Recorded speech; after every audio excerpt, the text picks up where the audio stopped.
And welcome back, everyone. We're here for part 2 of this charity marathon, joined by these wonderful people around the screen. Now, we're not going to do our usual shout-outs today. There's only one shout-out that's important today, and that is the St. Jude. So don't worry about my channel stuff and all of that. If you want to follow, great. Remember, bits and subs do not support the charity, okay?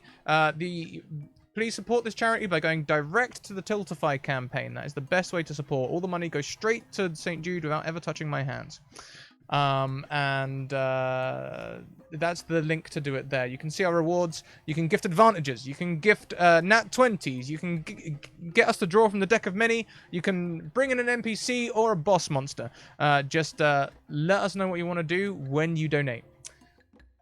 That's my very short spiel done for today. Let's go around and say hello to everyone, starting with our wonderful dungeon master for the session, KatieQuixotic. Oh, hi! Oh, hi! Thank you for having me. I'm really excited to be here today. I'm also really nervous because everything on here is always so great. So I'll do my best. Including you. Oh, yay. Thank you. And I really appreciate everyone for being willing to play and this weird little world that I'm going to give to you. They have very little information, so it should be interesting to see how things go. And I appreciate everyone in chat for coming and helping us support such a wonderful cause. And you can find me everywhere as KatieQuixotic, and that's not really that important right now, but yeah. Fantastic. We've had our first donation of the session in already. Thank you very much to, I'm going to slaughter this name, Fuel, I think it's Fuel, who's donated $50. Great cause, great work. Kudos to you all. Thank you so much. You can donate a nat 20 with that. If you want to, let us know who to. We will carry on around the screen to Honey and Dice. Oh, hi, Honey. How you doing? I'm doing just fine. Not quite sure what you want me to say. Hi, I'm Honey and Dice. And that's who I am. I'm at Honey and Dice on Twitter. And I'm going to be playing a very special halfling. I cannot wait. Cannot wait. Next around the screen, we welcome It's Tina. Oh, hi, Tina. Hi, Scott. It's great to be playing with you again. I see some familiar faces as well in our party, so I'm excited to do this, and new faces too. So this should be wonderful. I am Tina, and I stream here on Twitch, and I play D&D, and I'm really excited to play my sweet turtle druid that I brewed up. His name is Prote. He's a very good boy, and I'm looking forward to exploring him. So I will pass it back to Scrat. Oh, and this is my dog Stella. I will try to make sure she doesn't make a lot of noise. And yes, chat, before you ask, you can donate advantages in nat 20s to Stella. That's fine. We'll just use them when she barks. That sounds perfect. Lastly around... no, not lastly, because I'm last, so you're not last at all. Sam Wisest. Oh, hi! Oh, hi. Hey everyone, I am Sam. I go by they, she. You can find me at the Samwisest on Twitter. I am Samwise_GameG in Twitch chat. And today I'm going to be playing Blossom on the Water. You can just call her Blossom. And she is a Tabaxi swashbuckler rogue. I play her actually in another long-term campaign, and I'm excited to see how she handles a different party in this one shot. It's gonna be a good time. Fantastic, thank you. And I've just realized I didn't update my character name. I am not going to be playing Feathers McCaw, the Aarakocra again. No. Are you sure? No, I'm very excited to play my powerful orc lady barbarian, Doroku Garnorath, who's gonna be fun. I'm looking forward to it. But that's enough intro from me. Let's hand back over to Katie. Katie, where are we going today? What are we doing? Oh, hi. Oh, hi. So you are all going to be in Bright Cove today. Bright Cove is a little village. It's near the base of a mountain, not too far away from the coast. There's a big forest around it. And some of you are from here. If you are from here, would you like to remind me who you are, that you're from here, and what it was that made you answer the request from the mayor to come back to help your old town since you've been away for a while? And we'll start with, well, I don't know who all is going to be from the town. So Biscuits, are you from the town?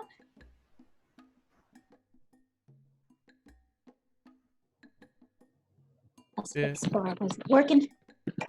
Bisqualia Honeysuckle, aka Biscuits. She's not from the town, but she's been there for quite a bit. Oh, so you've been in town for a while and you decided to help. All right, that sounds wonderful then. And she's a little halfling, correct? Yes, Bisqualia Honeysuckle, aka Biscuits, also first of her name, but 22nd child, the petite gladiatrix, the wielder of the swords of sweet and savory, and mother of geese. But she just goes by Biscuits. I love it. And then, Scrat, I'm sorry, I forgot your character's name already, but you are going to be from the town, yes or no? Yes, Doruka Garnoraf is originally from the town. She took up a job sailing. She's been away as a mercenary on a ship for some time. I think she'll have just got back from a tour and is now looking for work to continue. Maybe she had a couple of weeks of revelry because, just got a paycheck and now money's running out. Okay, time to get another job. Mm-hmm.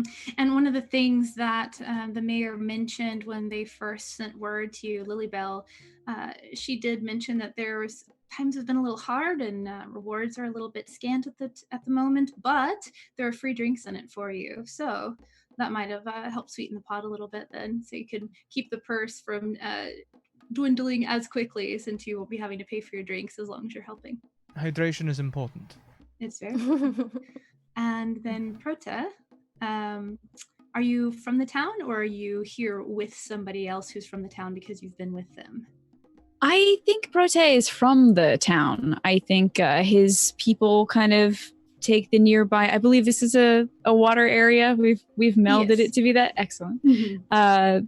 The nearby beaches is one of the common grounds, the ancestral grounds that the turtle tribe that he's a part of comes to and lays their eggs in, and then they mature and kind of disperse. So this is kind of a place that he is drawn back to.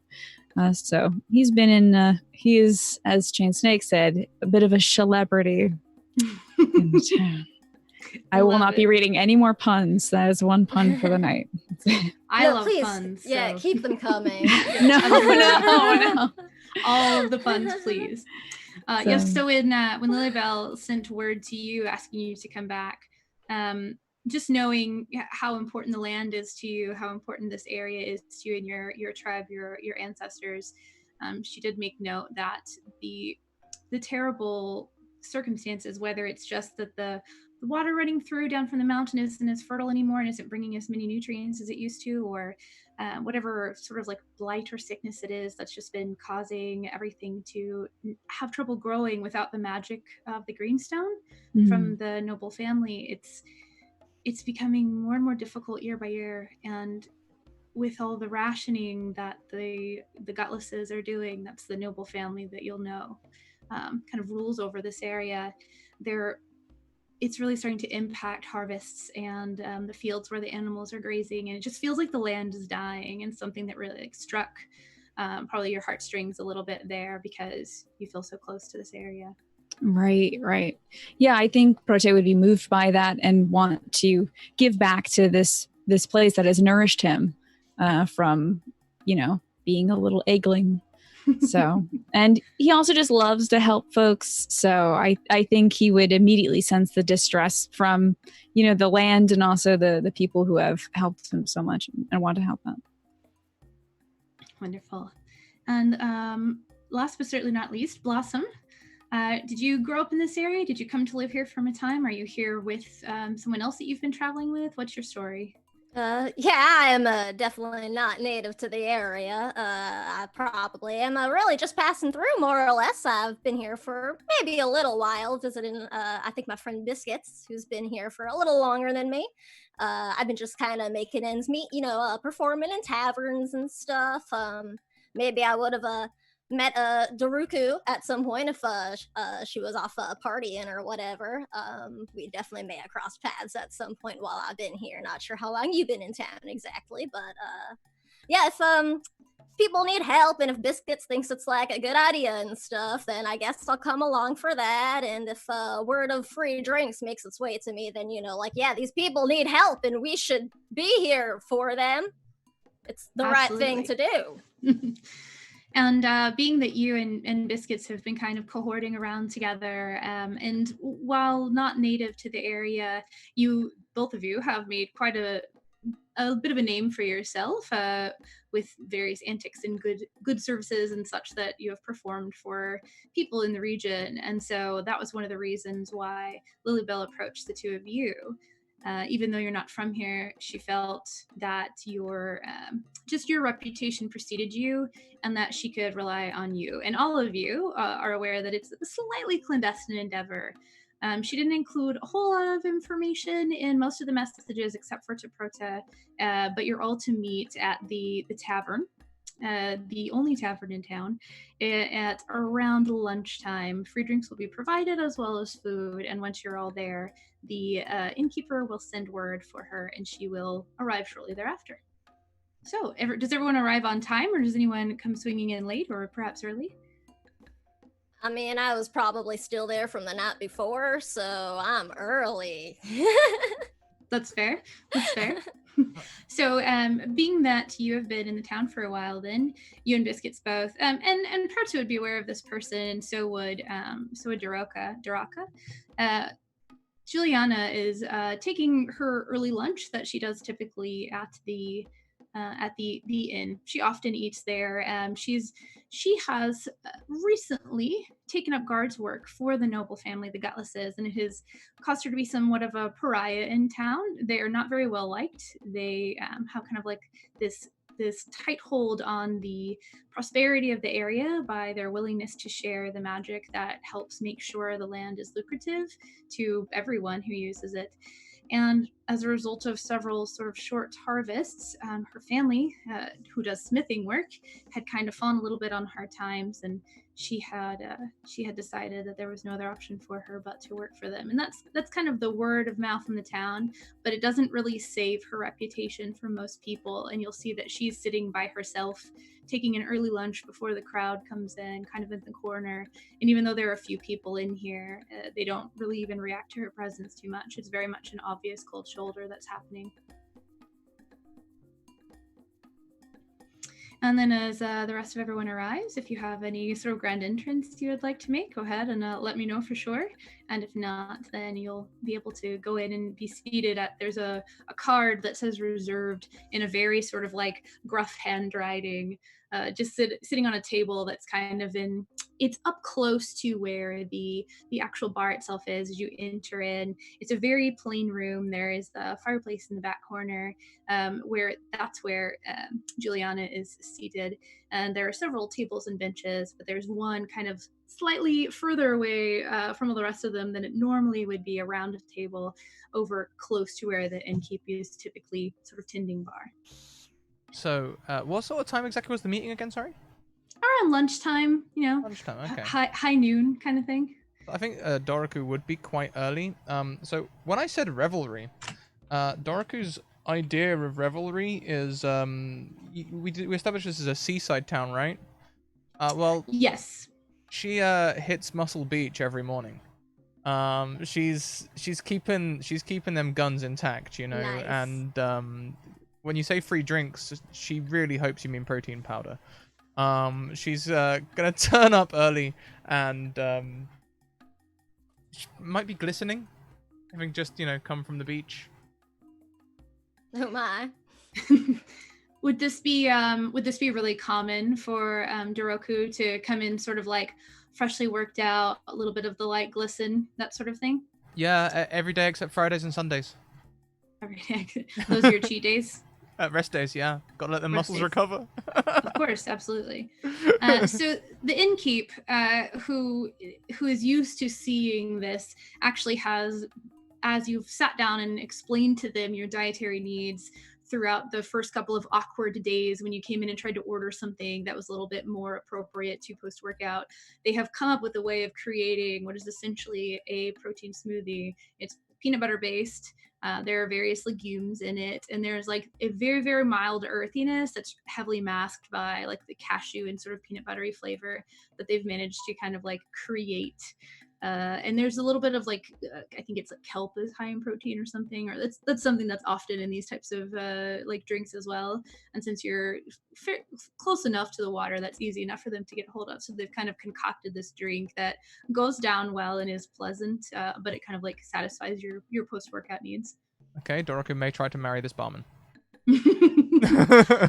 He does not have a. I don't know. Would you have asked his name at any point? I mean, yeah, I would have done, like, after, like, if we had in-depth conversations about protein smoothies, hell, yeah, we might have even gone on some dates. I don't know. I love it. I love it. Well, the name of the inn is the Blustering Bunny, and the owner, whose last name is Bunny, like all those that have come before him, his first name, he has kind of like waved it away a couple of times, like, oh, don't worry about it. You can just, he'll say, you can just call me hey you, anything, I'll answer to whatever. But eventually he did divulge that his first name is Marion, and it was because they had originally hoped for a girl, and then when he was born they said, you know what, this name works, it's a good strong name, it's a family name, and we're going to keep it anyway. And although nobody else seems to bother with this, and it doesn't seem like anyone has a problem at all, he seems to have some sort of personal vendetta with his own first name. But you are one of the few people who does actually know it, and not just call him Bunny or Bun or Hey You or any of the other things that he answers to. So an important question that would have happened would have been, what do you prefer? Do you prefer being called Bunny, or do you prefer being called Marion? Well, I do prefer Bun, if anything, but Bunny will work. Really don't prefer Marion at all. And I shall call you Bun. I appreciate that. Made you a drink, saw you coming in. Thank you. Cheers. Go ahead and make just like, what's your passive perception actually? My passive is 14. 14.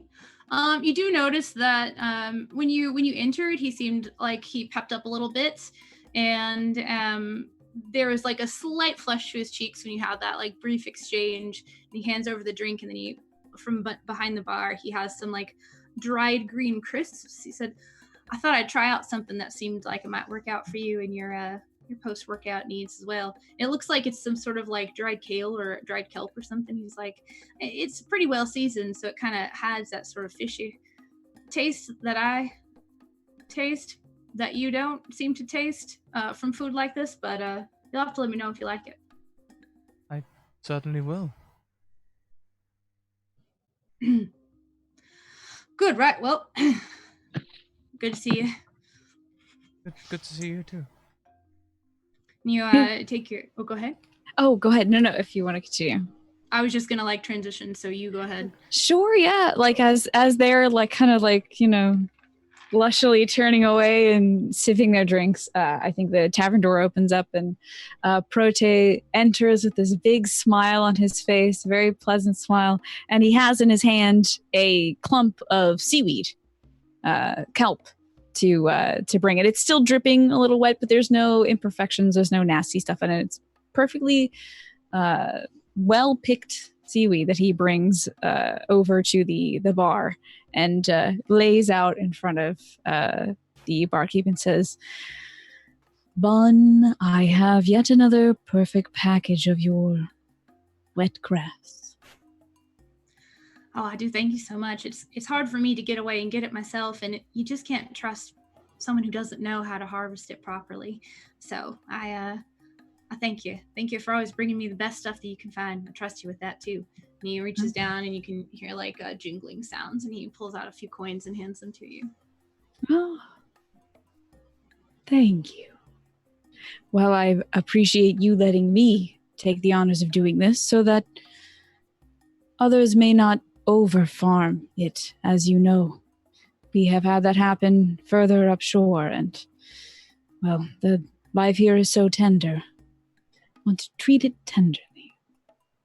So he takes that payment and pockets it and gives a really earnest, thankful smile to the bartender. Yes, you did say that there was some problem with taking too much of it. Something about ocean health. I listened. I really did. If you would like, I can explain it again to you. You see, when you take the seagrass, then there is nothing for the plankton. If there is nothing for the plankton, there is nothing for the big fish. And he like slowly, gently describes the whole ecosystem of this, microcosm of the shore area to poor patient Bun. I love it. He does the very best he can to like train his face and nod, and it does look he's earnestly listening to you. And you've probably explained this to him a few times, and he picks up a little bit more each time, and it's that hope that you have that I know this is getting through, and he'll be able to explain this to others someday, and we'll be able to make sure that the water here, the water life, stays healthy in the long run. And so he's wiping up glasses and kind of like, well, I need to go check on something in the kitchen. Make yourself comfortable. He waves over at the table with the reserved card on it. And so I shall. And he turns kind of gracefully for somebody that is quite large, not knocking any bar stools over, but turns gracefully and walks over slowly and seats himself on one of the small bar stools as it kind of like winces beneath him. I love it. And once you're all seated, some food will be brought out to you if you have any like dietary specific needs, and of course those are accommodated.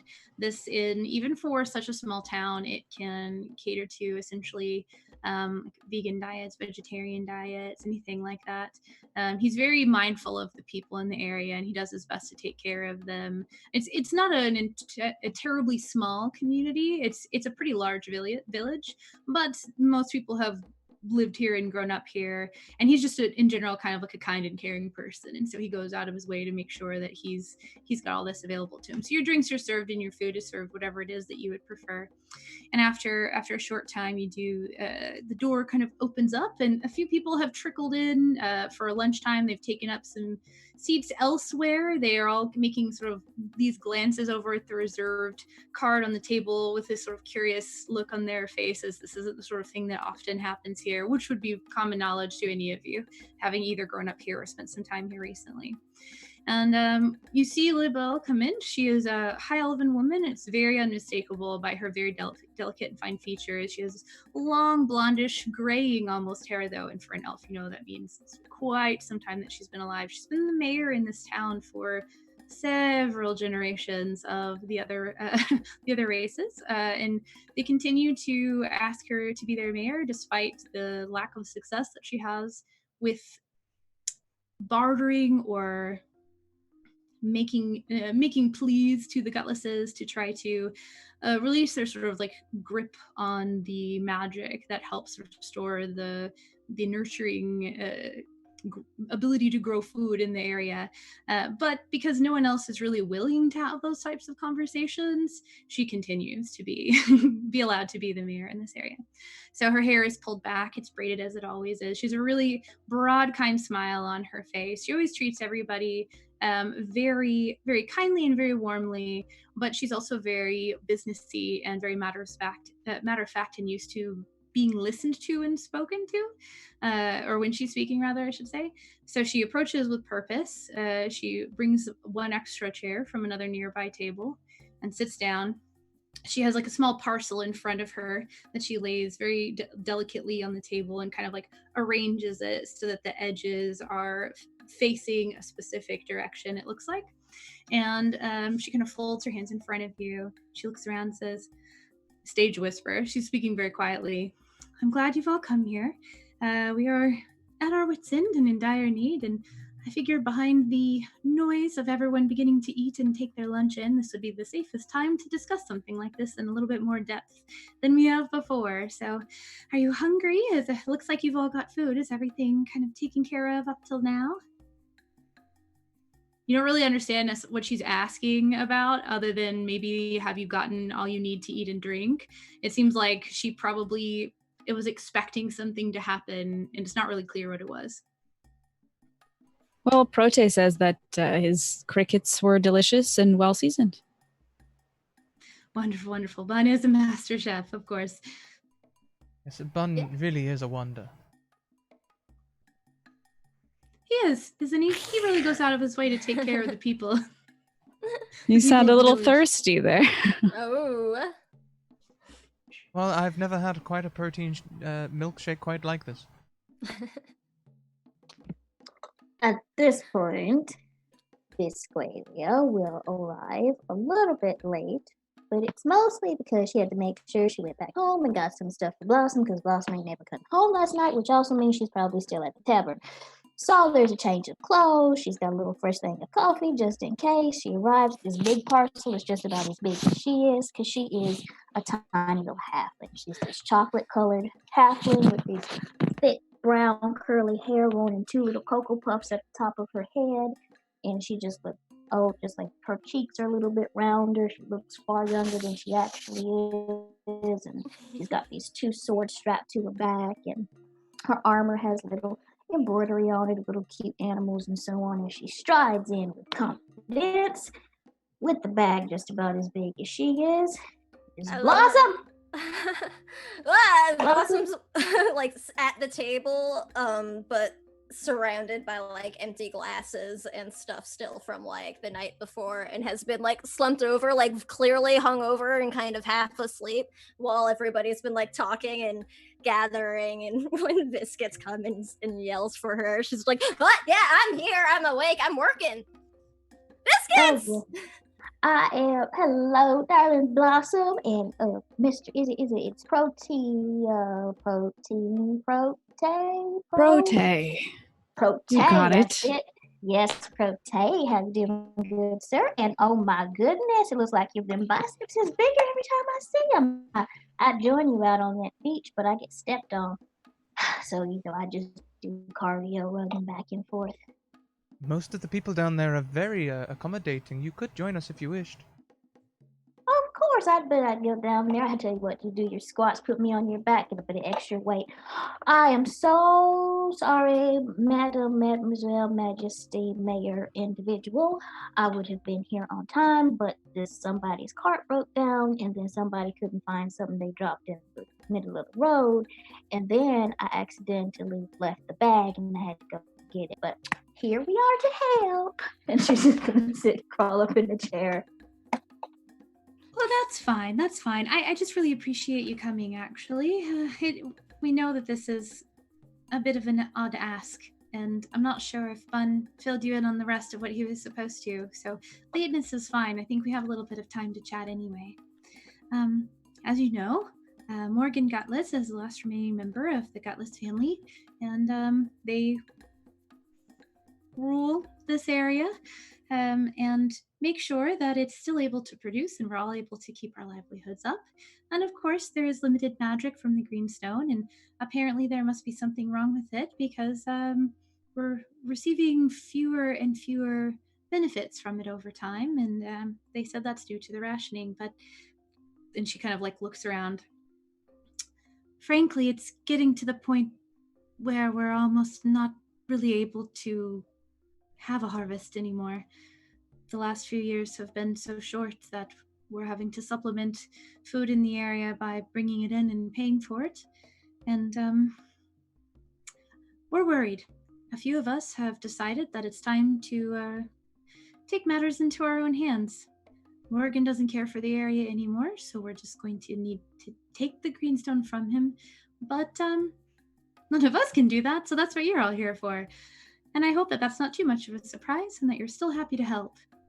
And she says that with that sort of air of like, this is a big ask, but I'm asking it. And so I feel like you're just going to say yes. That doesn't mean that you have to say yes. But that's what she just has this like, who's going to say no to me from this town sort of like kind expression. Prote has been kind of nodding and wrinkling his brow and being very assentful. So like making good eye contact with her. He is all about this mission. He is ready to go. I only really have one question. Will this lead to us possibly getting bounty on our heads? Perhaps infamy? I'd rather not do anything that may prevent me from working in future. Oh, no, of course not. In fact, I hope that nothing life-ending befalls Morgan, unless he ends up in a situation where he has instigated some sort of violence. A fair trial would be the preferable outcome here, of course. Of course. Yes. Blossom's been digging through the bag that Biscuits got, just like seeing what she brought her this time, and like eating any snacks and stuff that she brought for Blossom, even though she already ate at the tavern also. And she's like kind of only half listening, but is just sort of nodding along, like, yeah, all right. So get in there, take the stone. That's what you need. You know, to steal this stone. That's fine. I can steal stone from a bunch of jerks. Yes, it's kind of out in the middle of nowhere. When I go and I have our meetings and try to explain that if there isn't any food, he can't continue to ask the villagers to tithe the food necessary to sustain his family and holdings. And although it's unsuccessful, I know where he asks me to meet and that he keeps it somewhere nearby.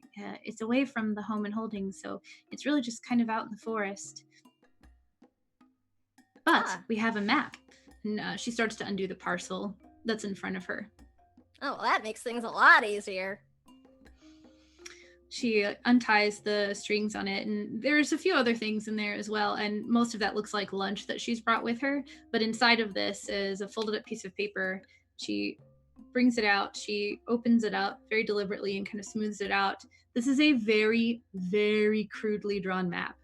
There's literally a few boxes where the town is. There is a river just sort of north of the town, and that's sort of like sketched through the map. And then there is a like darkly drawn path that follows a main road for a little bit and then veers off, and it's one of the roads that leads to the holdings of the Gutless family. And then there's a sort of lighter, sort of dotted path that starts on the other end of town and seems to go through the forest itself. She smooths this out and kind of shoves it out in front in the middle of the table in front of all of you and says, so this, and she points at this big X, it looks very much like a treasure map. And if you look at roll 20, there is a handout that I'm going to show you now. Hopefully it should pop up. You'll see, okay, perfect. So you'll see the town is represented by those few buildings in the bottom, and that left path is following a main road and then a bridge over the water, and then the sort of like lesser trail, and the right one is the more sort of randomly dotted through the trees sort of line path that you can follow. I don't see a map anywhere. Yeah, it's not coming up for me on my roll 20. Okay, let me try. I don't see it in handouts. How about now? I think I need to. No, I mean, it's okay. I can use my imagination. I think I need to do that. And then click show, maybe? Ah, There we go. beautiful. Excellent. Okay. Wonderful. There There it is. That's a good looking map. Clicking show to players doesn't actually show to the players unless it's in their journals. Right. Forgot that I have to do that first. So this is what's in front of you on this sort of like folded piece of paper. There's still a few breadcrumbs on it from the sandwich that she also had on this parcel. It looks like whether or not this level of secrecy is necessary is kind of like up to your own discretion to decide whether or not you feel it's important. It is a ruling family, but this is a pretty small village. Their personal guard force isn't that large. But she seems to be taking this very seriously and is like hiding the note in her lunch and things like that. She says, well, so the way we see it, you can follow this main road. You will likely come across a few of the Gutless's guards. She says, she kind of like looks over to the corner of the room where Juliana is finishing up her meal and is kind of like dabbing her face with a napkin and kind of scooting her chair back to get up and leave. She kind of works the little more evening-esque type shift insofar as the guard work goes. So this is about, she takes her early lunch not only to avoid people, but because that's what she has to do in order to go to her post on time. And they said, she continues on to explain, like, this other one, you might remember, Doriku, from this, I want to say it's your childhood home, but nearby there you'll see there was that little game trail that went into the forest that actually follows pretty well through where you need to go. So you might be a little bit familiar with that, but you might not. That's another way to go where you for certain won't encounter any guards.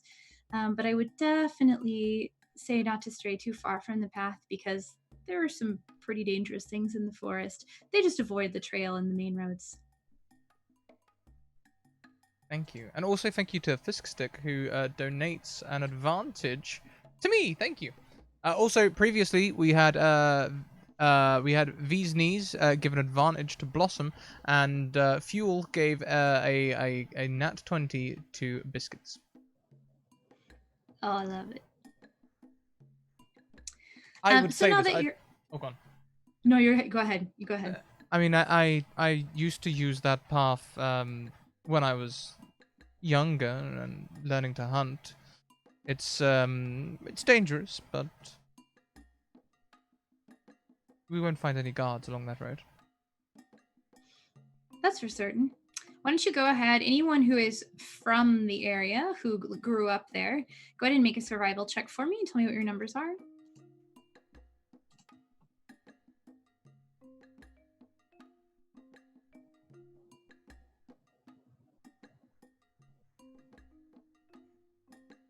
Got a 9. So 9 plus my 7, that's a 16. Perfect. Okay. A tasty 6. Tasty 6. So 17, a 21, and a 6. Perfect. So, Doroku, you swear that you know what this is, and you have an idea of it in your mind, and you are like certain that you have walked up and down this game trail before. The details of where exactly it leads and how long it goes for are kind of escaping you for the moment, but you know that there is one there, and it would be really easy for you to find the start of it. Prote and Biscuits, you both have seen this before. You've seen the entrance of it, and for whatever reason, in the time you've been here or as you were growing up in this area, you felt the need to follow it at least for a little bit of time.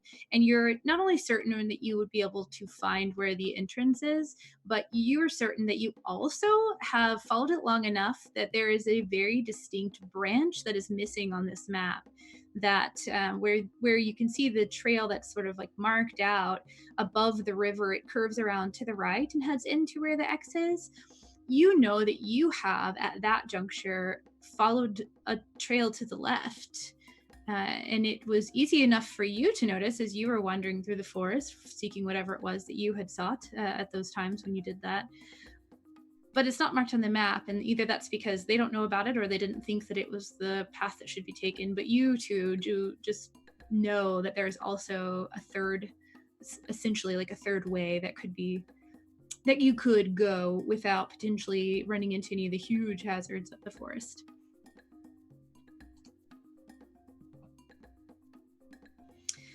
So she kind of folds her lunch back up and says, well, I don't want to tell you that time's ticking or anything, because obviously the harvest this year is what it's going to be already. But the sooner you could set out, the better it might be for the whole village, really. It and the surrounding area as well. Oh, I think we lost Honey and Dice. Oh no, she got absconded. Biscuits, come back.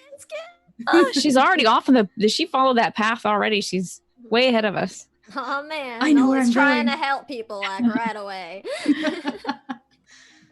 It's definitely in Biscuit's nature. I mean, look at this care package that you've already received. And eaten all of. I was going to say that perhaps on that third path that Biscuits and Prote know of, maybe that is where Prote goes to pick some honeysuckle. Maybe there's a nice little honeysuckle patch along that path. That might be why Biscuits knows of it. I like that idea. Yeah, it grows wild and up. It's kind of woven itself between these two trees that the deeper into the forest you get, the thicker the canopy is, of course. And so trees have a tendency to grow up and around each other to try to get to the light. And so there are these two trees that apparently there were two larger trees on opposite sides of them, and they kind of grew it at a slight angle, trying to reach up towards the sunlight, and this honeysuckle bush kind of wove itself between the two of them, and it's like a nice little like net almost of honeysuckle that you can go and do what you see fit with. Eat or collect. As a kid. Go ahead. Oh, yeah. No, you're fine. Go ahead. Oh, I was going to say a little anecdote from my own childhood, but irrelevant. Don't worry. No, I think you should share it because I don't think Biscuits is quite back yet. I'll make it Prote's childhood as well. That like his mother would take him by that very same patch, and they would stand there and kind of just drink the dew out of the honeysuckles before it got too cold out, and then go back home with the evening sun kind of washing over the forest. So he has fond memories of that. Although he can't quite taste and smell honeysuckle as well as maybe other folks because he is a turtle. Like it's a little dimmer, but it is the sweetest thing he's ever had. Does he share that thought right now, or is that more of just like the internal recollection that he's having? I think he does. I think as he's looking at this path, that kind of little spark goes off in his mind, and he reaches over the map and he draws a little finger in a little area and says, I remember as a child, and launches into this long story about the sweetness of certain wild, fragrant plants. As relevant as that may be to everybody else, at least he wraps up by saying, so perhaps we might branch here.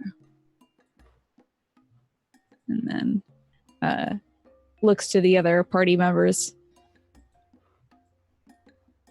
for any kind of sense of recognition of the area or acknowledgement. Not waiting for anything, though. If nobody gets it, he might just kind of fold his claws up and be like, I'm rambling again. Duraku might be absent-mindedly staring behind the bar. Internally. Oh, go ahead. I was internally Prote's like, young love. And Bun's back there, like he's putting like freshly cleaned glasses like back out and under where he'll pull them to fill things up. And he seems like absent-mindedly just like busy about his work, and he kind of glances up around at the entire inn just to make sure it doesn't look like there's anybody who looks like they need anything or has come in and needs he hasn't spoken to them yet or anything. And when he like makes eye contact with Duraku, there's that kind of like, and he like scurries off to go do something else again. So Lily Bell kind of stands up. She folds her lunch back up into the little like cloth sack that she had tied it up in. She doesn't eat it. She doesn't stay and have it. It's clearly that she thought that this was a really clever way of like bringing this here without anybody seeing her carrying a note. She looks very pleased with herself. Says, "Well, you've all made a name for yourself in one way or the other, and I'm sure that our trust in you is not misplaced. So I look forward to you coming back and fixing this problem for everyone, and we'll all be very thankful for you." You can count on us. We got everything under control, don't worry. And just give her a thumbs up. From behind my mound of like glasses. I love it. She looks over at Bun, who has like come back out with some more like clean glasses and some like cutlery and stuff that he's kind of like organizing behind the bar, and she nods at him and looks very pleased and makes her exit. And the like din in the area is grown substantially over the time that you've been here, as probably like half the town has trickled in to take in their like lunch meal. So you're free to stay for as long as you like. It's basically like she has left. They have kind of like dismissed you from this meeting that had been planned in a way, not with any sort of sense of like you need to leave at this moment or anything like that, but you are left to your own devices. Biscuit is heading over to that bar, and she's going to push up a stool so she can crawl up there and be a little bit taller so she can see over it. Excuse me, Mr. Esteemed Bartender Bun. Yes, little biscuits? Alrighty then. I have a list of things we're going to need, because apparently we're going to go do some heroic things. And also, I just want to tell you, she goes to the right to left. If you want to write a letter or a note or something, like, do you like me? Check yes or check no or something like that. You can get it to me and I'll pass it over to, Miss Dorico over there and kind of just slip it over, see what she says, and then bring it back to you. Because me and you got a rapport. You always have my milk. I always make sure I get rid of the extra rats and stuff that come in. I will do you this solid because I truly believe that there is someone for everyone. Go ahead and make a persuasion check. Persuasion.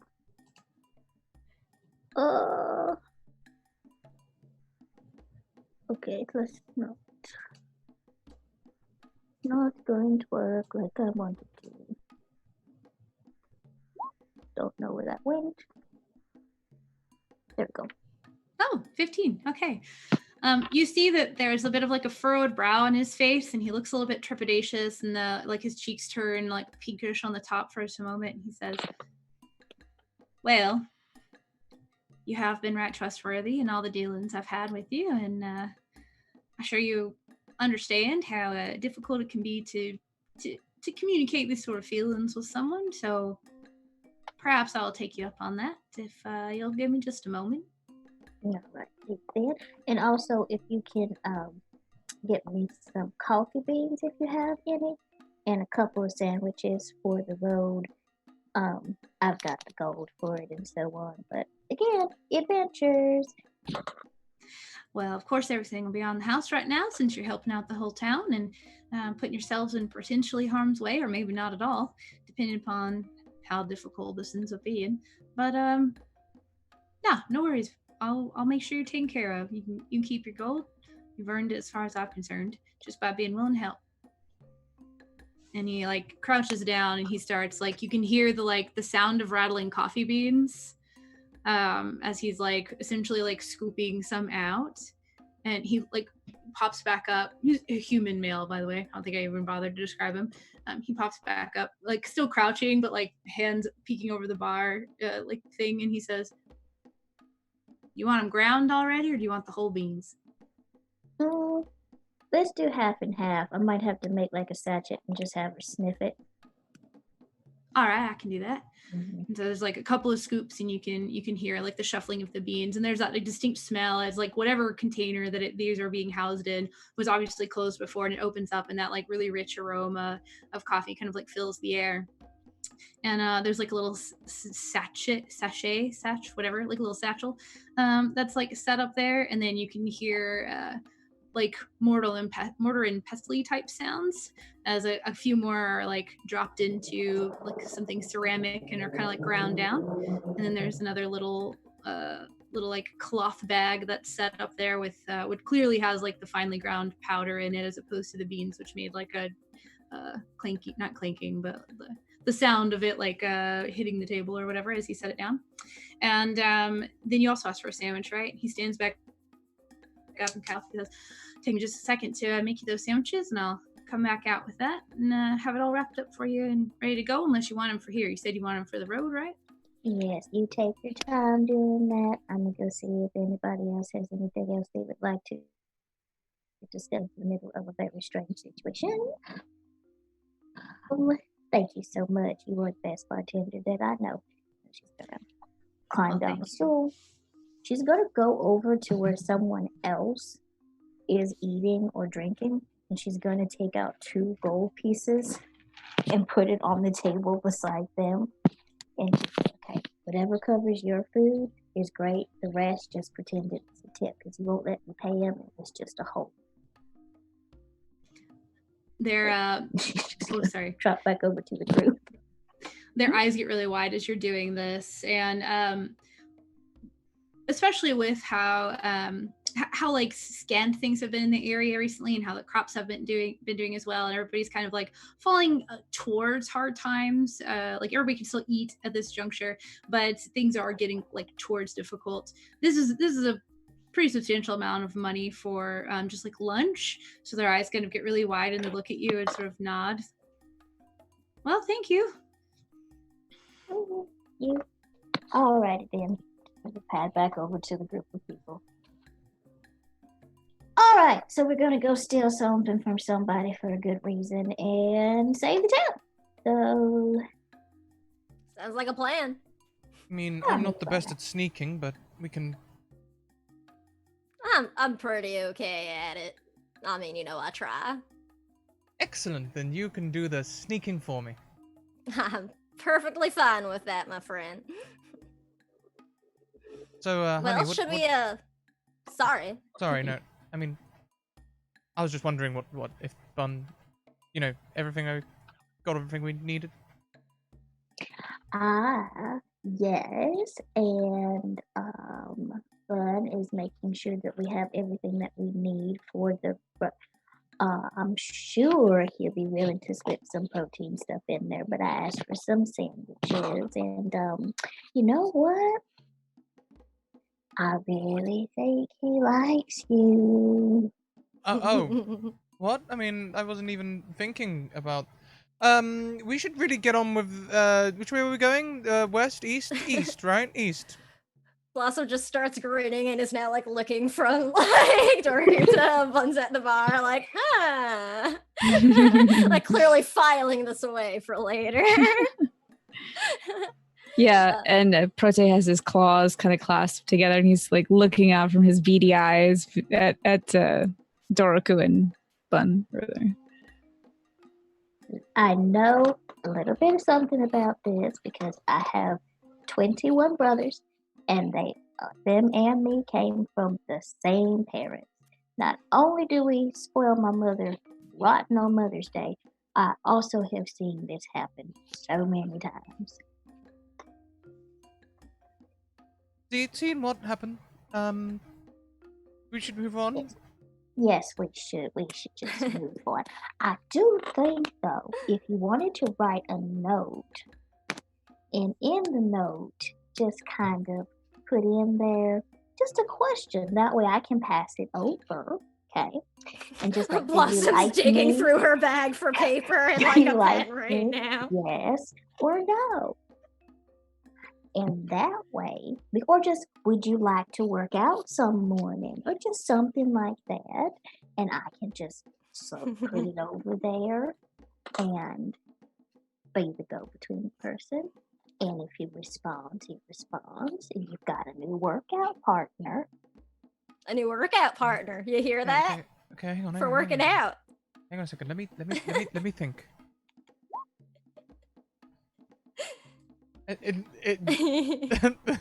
The poem says Do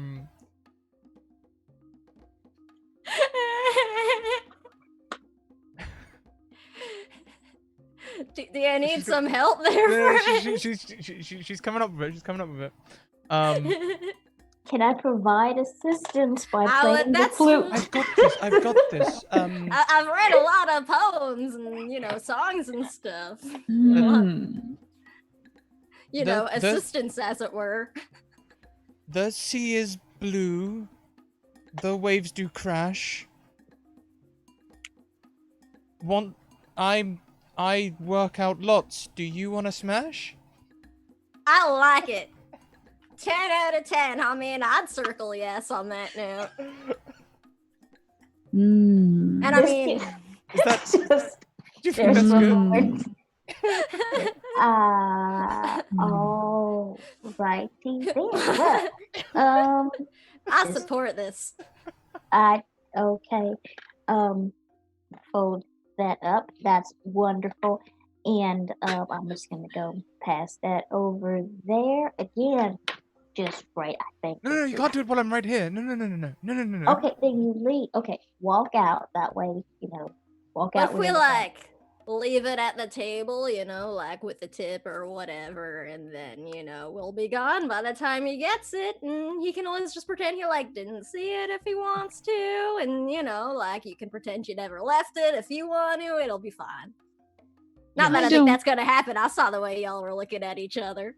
No. I don't know if I would trust leaving the paper by itself with a tip on top of it. Someone might take it. Folded inside.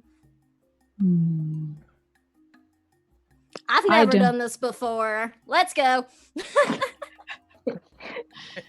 Is that actually any good though as a poem? I mean, Yeah. I think that it fully encapsulates your gift of words, and it's strong. Had like a consistent are. meter. I mean, Very good mention of the sea. good I-ams. Yep, and it was short and to the point. And I think that's important, when you're getting to know somebody, be concise and show comprehension. And then after a minute, when you get to know each other. All right, I'm just going to, I'll just leave this with them at the bar, like I'm leaving a tip or something. And then he'll get it. But I'll let y'all walk out first. That way, you don't have to see his reaction. Then I'll come out and tell you how he looked and what happened and so on. And then we can go save the day. yes. Well then, and she's gonna stand awkwardly. Let's quest. Let's go. Bye. Prote gets the door for her so that she doesn't walk straight into it.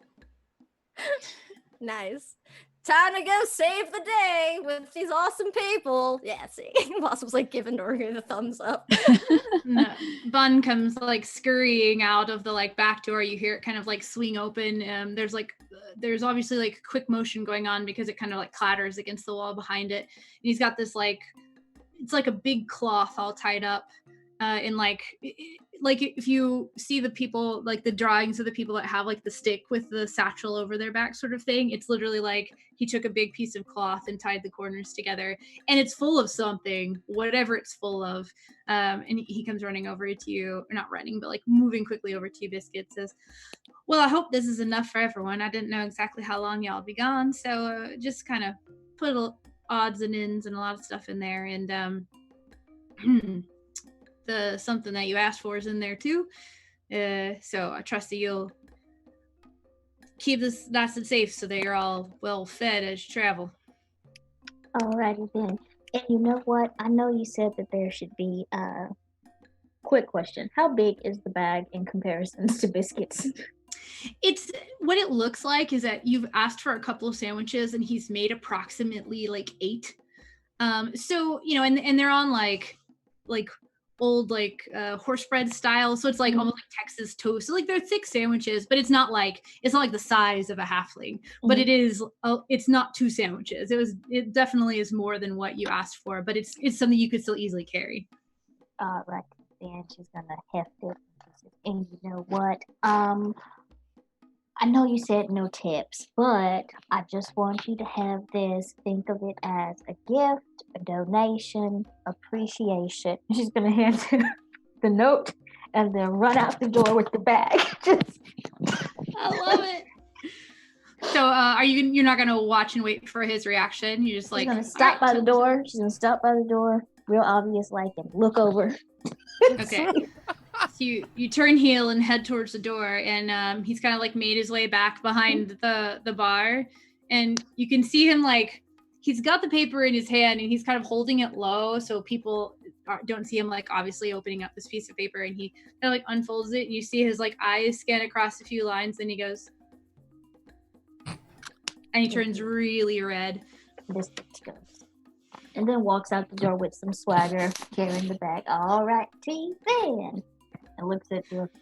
All right, you really did. Do you mind carrying this for me? And she hands her the bag.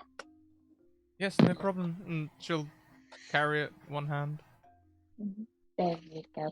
And if you get hungry at all, I'm sure there's something in there for you. Just feel free to look in and rummage around. And she's gonna walk forward. All right, where are we going? Are we heading west or east in the end?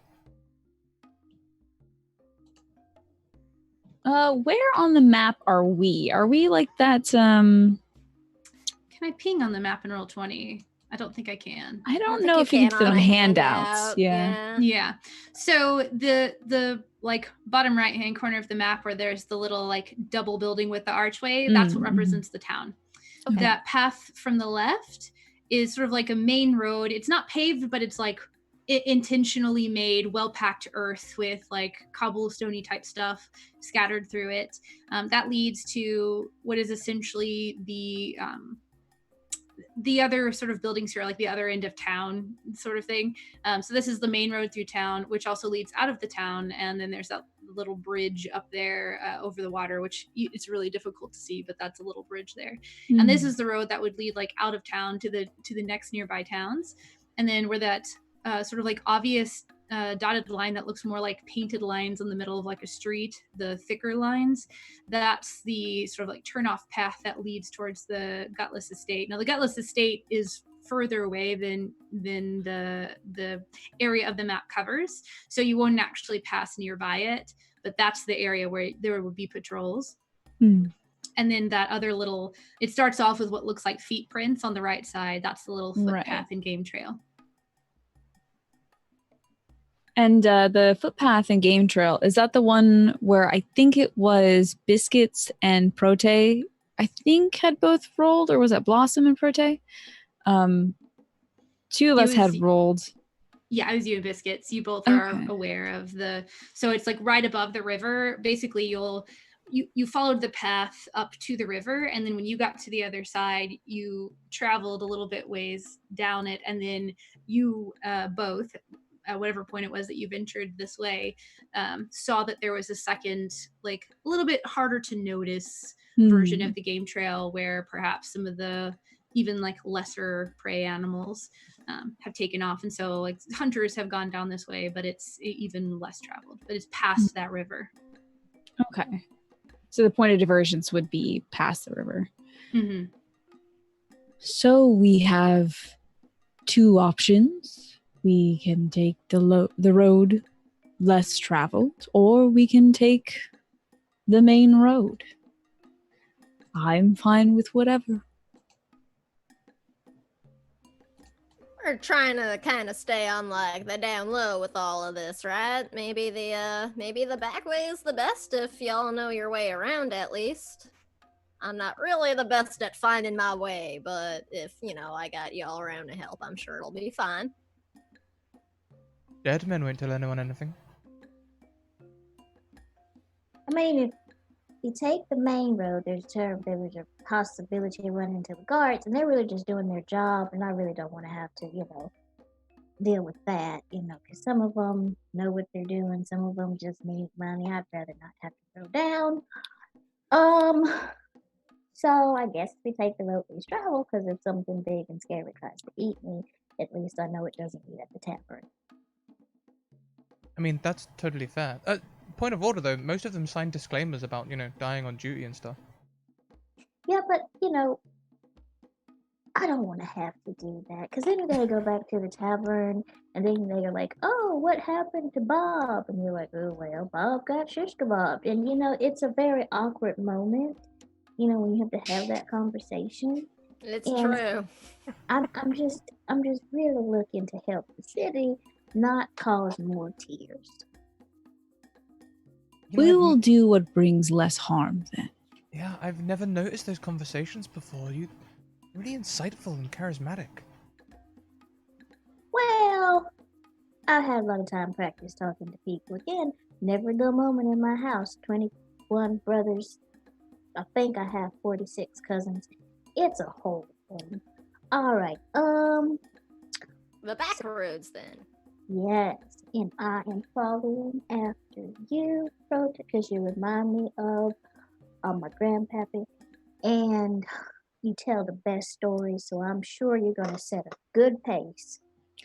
Absolutely. In fact, I could tell you a story. Have you heard the one about the minnow and the shark?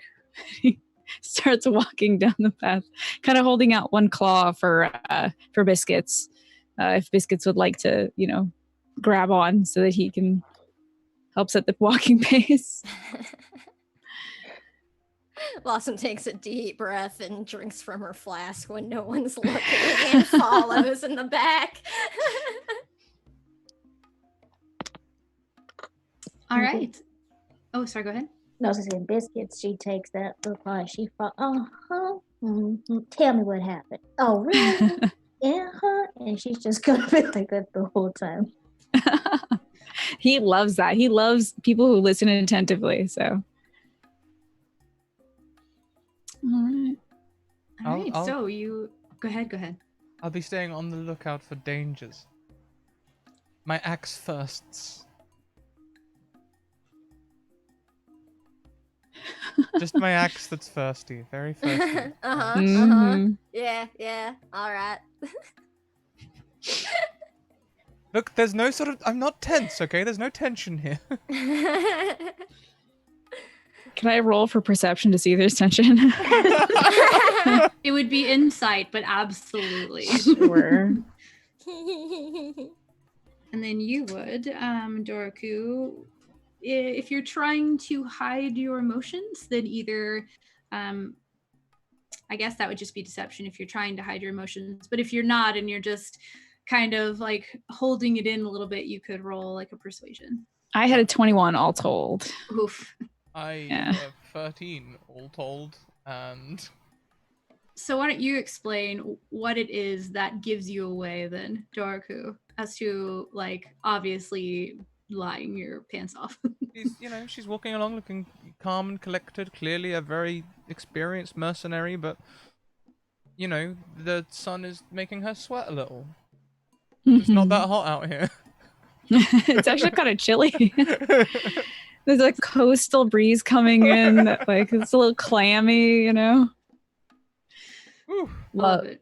Seeing the sweat beating up, Prote kind of changes his story a little bit so that the minnow is kind of darting in and out of the mouth of the shark flirtatiously and trying to get its attention, and maybe they should just be more direct with one another. What if they just express themselves? Very Aesop fable kind of hard lesson here.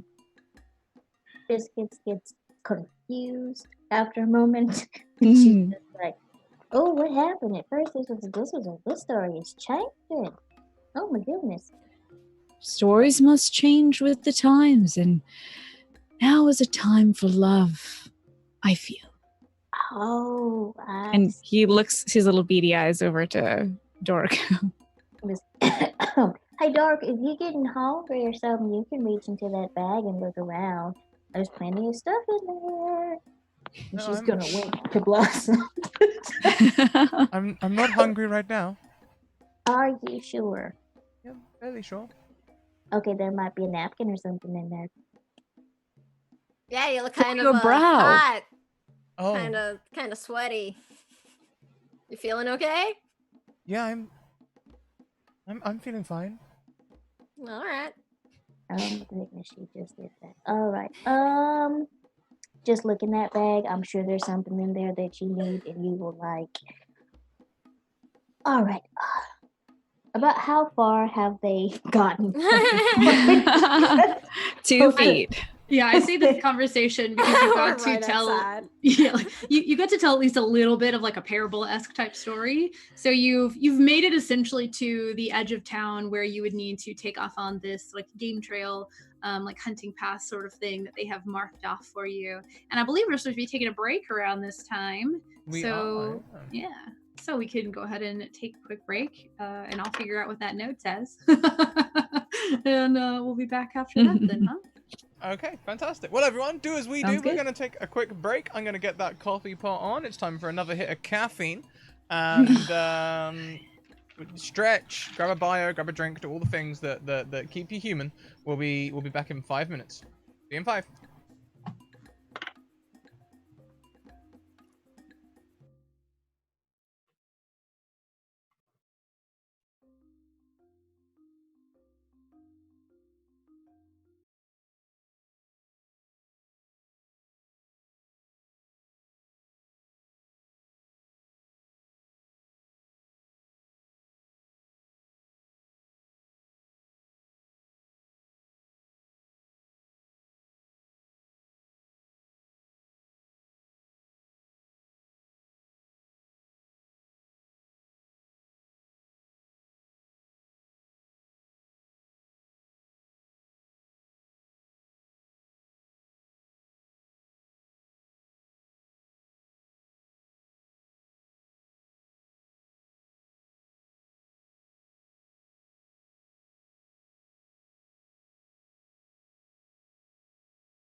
Welcome back, everyone. I hope you had a fantastic break. We certainly did.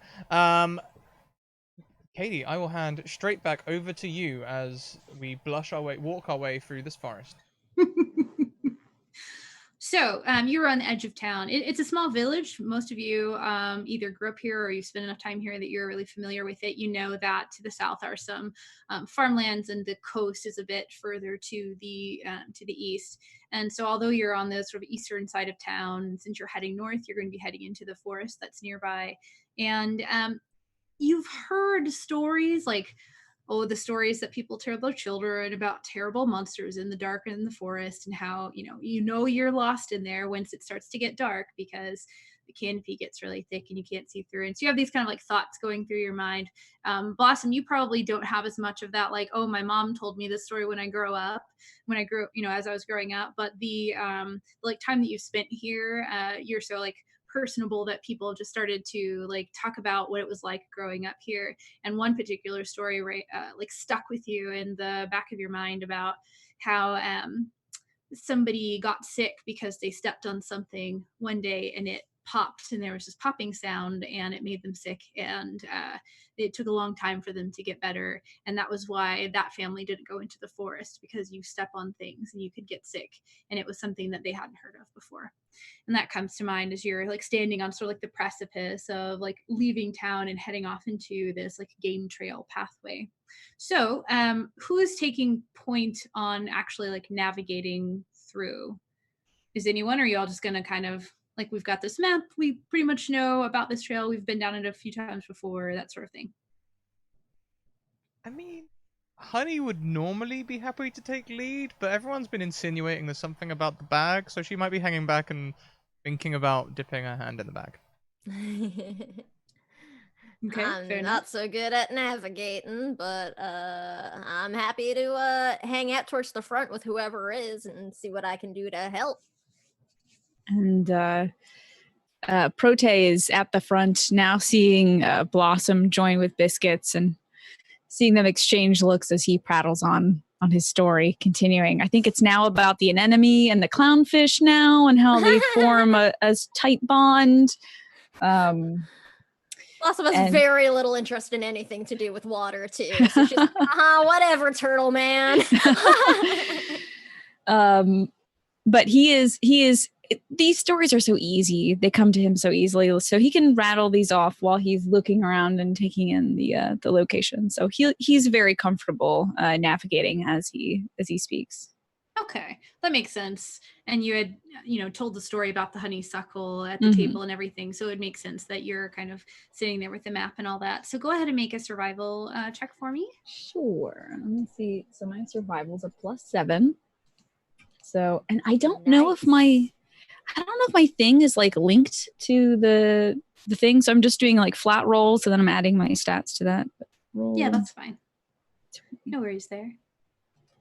Okay. Wow. Well, 19 plus 7 is 26. Mm-hmm.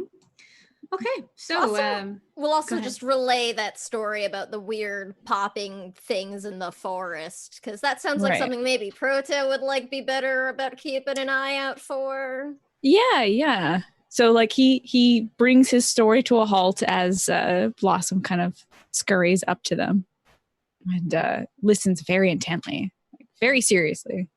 Yeah, I have no idea what it was. I've never heard anything like that, but I mean, I'm not really from this area, but they said there was like this popping thing, and then they got sick, and it took a long time to get better, and I mean, that doesn't sound like anything we really want to tangle. Is that like an animal? Is that a plant? Should we have just taken the other path and like stabbed anyone who got in the way? I don't know. Prote like stops in his tracks and kind of like puts a few claws up to his mouth, like kind of tapping a little, thinking. Would I need to do a roll for like history or nature or something to see if I knew that? I think it could be either depending upon whether you're trying to recall having heard about this before, or whether you're trying to discern the nature of what that might be based on the description. So which avenue do you think that Prote would take? I don't think he's run into that himself during his path, so maybe he's going to recall if anybody else has spoken about that. Okay, then go ahead and do the history. Okay. I'll just do another Oops, I'm out of spell today. That's a 12 and my history is a 3, so it's a 15. Okay. You definitely haven't run into these before, and as you're thinking about the description that Blossom gave and the kind of like folklorish-esque story that was told about, you know, the dangers of the forest, you are aware of some fungus in the area that tend to, as sort of like a natural part of the life cycle, there's like a gaseous ballooning that happens before the like spores are released. And if somebody's not paying attention or doesn't know what to look for, and they see the fallen, you know, tree branch and notice that it maybe has been there for a while, but don't know not to step on, you know, the sort of like fluffy looking grass, then they might have stepped on one of those, and like a deep concentration of those spores probably are either poisonous or just general cause like some sort of kind of like infection. Yeah, so I think after reflecting for a little bit, he'll say to Blossom, well, I haven't encountered anything myself, not on my path, but sometimes there can be balloon grass growing beneath old rotten wood or leaves that have not been stirred for so long that when you step, it may pop. Well, that sucks. It pops, actually. Well, yeah, I got that. I stand corrected. Anyway, so is there anything we gotta like watch out for in particular, or like just kind of cross our fingers and hope it doesn't happen? We should tread very lightly and look very carefully where we walk, but that is always the case in the forest. There are dangers afoot everywhere. So as long as you stay light on your feet, I think we should be fine. Sounds good. And I fall slightly behind Proto and just start stepping right where he steps. I love that. I love that. Actually, if you're wanting to step in the exact spaces that Prote steps in as you're going, go ahead and just generally make like an acrobatics or something check. You're going to need a long stride for that one. Yeah, or like hopping from one to the other, or whichever way it is that you do it. Oh yeah, easy 17. enough. You know, this is not a difficult skill for you. You are pretty nimble and light on your feet, and so as Prote is giving this explanation, you sort of like fall back one in line and form that sort of single file column. You're easily able to, you know, it's not that his footprints are necessarily super large or leave like he's leaving tracks behind him or anything, but you're so focused on this that you can easily just step or kind of like hop right exactly where it was that he has stepped before. And you're confident that you're able to do this as you're continuing on your journey. Prote, not only does this map, you know, it's pretty close. You are so familiar with this trail that you've walked as you went to go retrieve your honeysuckle and have those like sort of fond memories that trailed back. It was such a positive experience for you that's kind of burned into your brain in a good way almost. So you can see where the map is incorrect. You can see where it's correct, and you're able to navigate up to that point of the river very, very easily. You come across nothing of note. The sounds of the forest are alive. There's crickets chirping. You can hear them, even though it's like early afternoon, you can hear them off in the distance because the further away you travel from this sort of trail, the darker it does get. It's actually, the cover in the forest is so thick that it's like dim in here, and you would have trouble seeing, not trouble seeing if you had dark vision, but if you don't have dark vision, then it would be seeing in dim light. So deep in the sounds, there are croaking frogs and crickets and birds chirping sort of thing. And you kind of come to this sort of like split in the path, and it's sort of up to you whether or not you take the road that you believe exists and you remember being and you have traveled before, and see whether you can kind of meet up where it is you're looking to go to from there, or whether you want to take one on the map. First, have we crossed the river?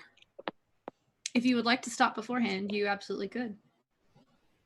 I don't know. I don't know if it would like what would be the best tactical idea for the team. So the river itself, as you approach this sort of portion of the forest, and it's significantly brighter, even though you weren't in dim light before, because there is that like 10 foot or so like swath of river where the trees can't grow, and more light is able to come in. You've been traveling for probably about 40 minutes, maybe an hour at this point, so still early in the afternoon. The sun is still high in the sky. You can tell that it's not incredibly deep. You are nearby a sort of like mountainous region as well, and there's this river. It's like the tributary feeds into that as part of the like waterways in this area. So this isn't a particularly fast running river. It's not incredibly deep, although it might be difficult for some members of the party as it is several feet deep. So Right. if you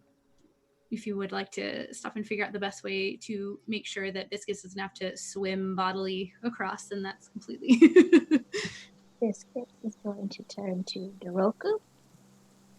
All right. I haven't seen you on Muscle Beach. Every morning, I know how much you can squat. I weigh about a fourth of that. Have you looked in the bag yet and seen your surprise? And there's been a couple of times where Doroku's kind of like got the bag and no. She hasn't opened the bag yet. Okay. Before we do this, I just think you need to go ahead and open the bag and get your stuff out of it. Just go ahead, open the bag. She's not gonna let up until you do it, so I mean, you should really just get it over with. All right, I'll open the bag. Putting my hand in now. you open the bag and you reach your hand in and you can feel all of these individually sort of wrapped sandwiches where they've been like wrapped in like a little like cheesecloth and tied up with little strings to make sure none of the fillings come outside. There's a few little jars in there with condiments, really thoughtfully put together just in case somebody didn't want to eat just dry bread and meats and tomatoes and things like that. And sort of like shoved between a few of the sandwiches is a like lightly crumpled but folded piece of paper.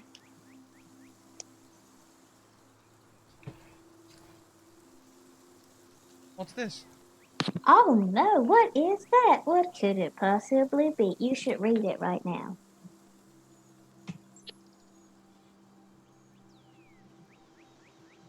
I read it.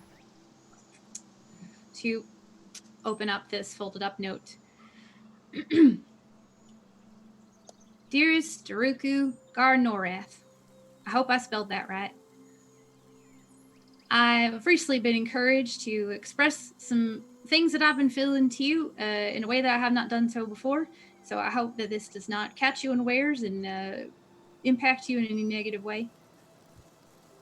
I remember the first time I saw you running in the sands on the beach, how the morning light reflected on the glisten on your skin and the beautiful purple and orange in the sky, contrasting with your silhouetted figure and the sounds and smell of the ocean. Well, the river. He literally says the ocean, ... Well, the rivers and the lakes. Anyway, it was beautiful. And you are a capable, beautiful woman. And I would very much like to take you to dinner sometime, if that would be all right with you. Like, so, I haven't really described Doroku. She's a half-elf. She's on, like, a lot of the books pictured great orcs as green, but originally they were light blue.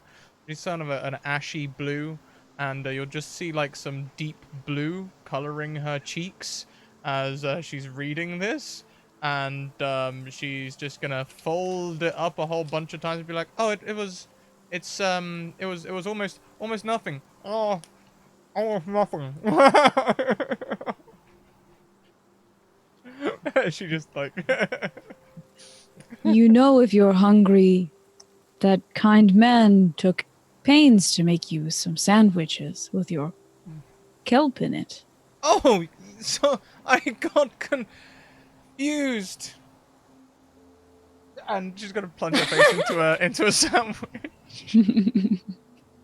All right, so now that we've got that covered, I'm so happy. You're probably going to have to carry me backpack style so that I do not get swept away or eaten by something that is hiding in that water. How deep is this? If there is any difficulty, I could swim across and you could ride on my back. There's only some barnacles and coral, but I think you should have sure footing. I've been at sea for a while as well. I could also swim across.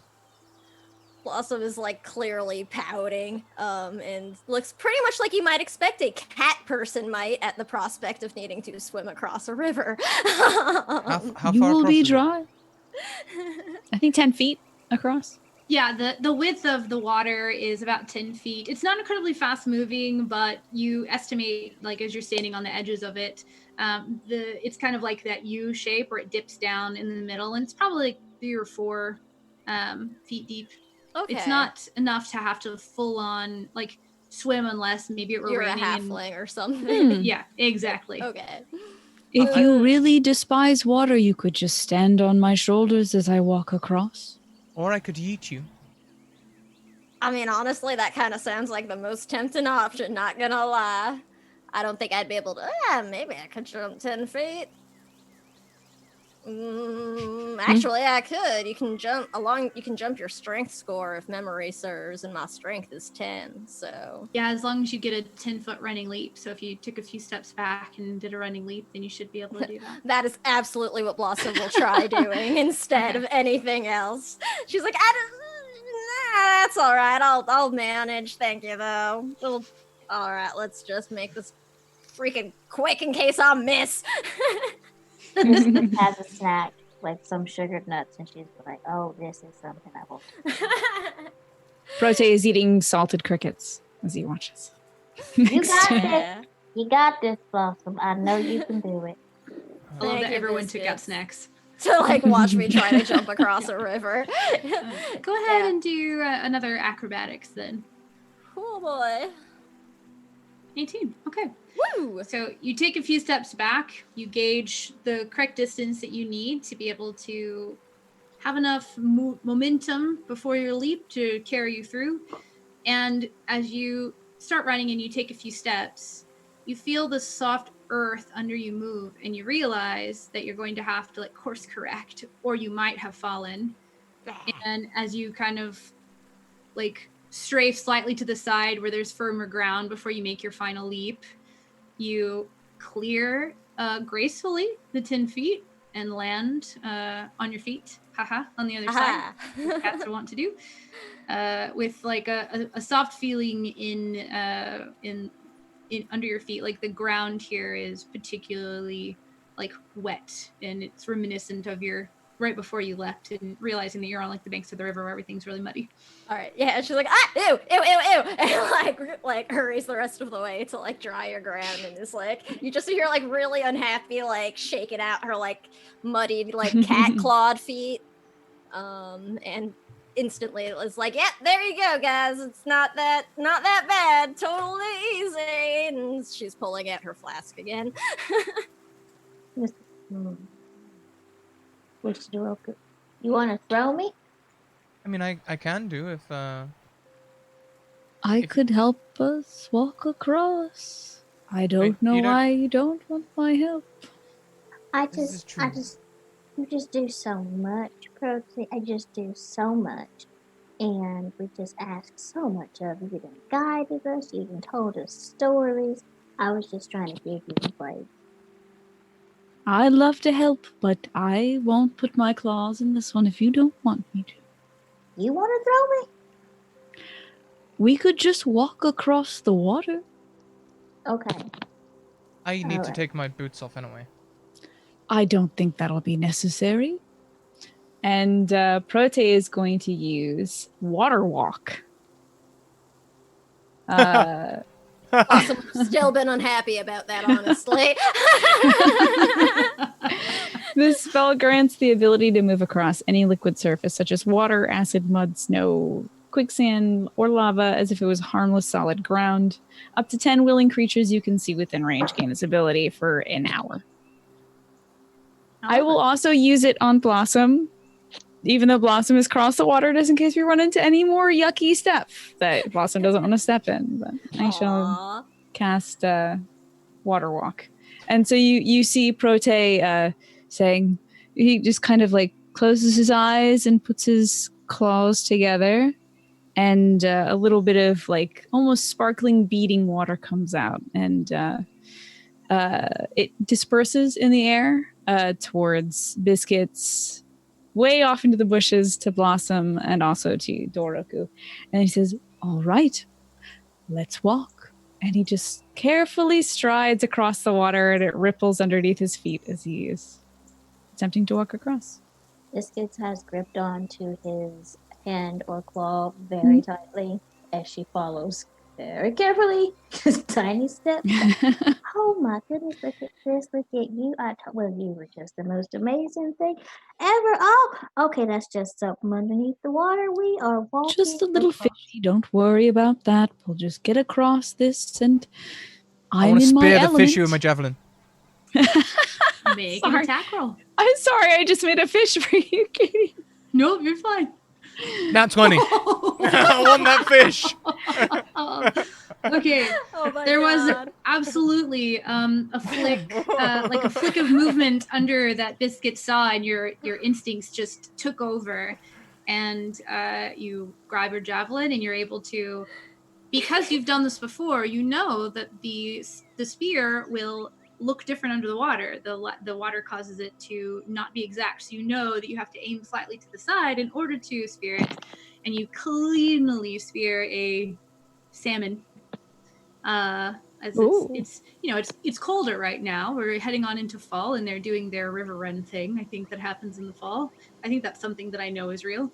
And so the salmon was making its way to go, create the next generation, but instead it will make sure that you are dead at some point Our in the near excess future. food.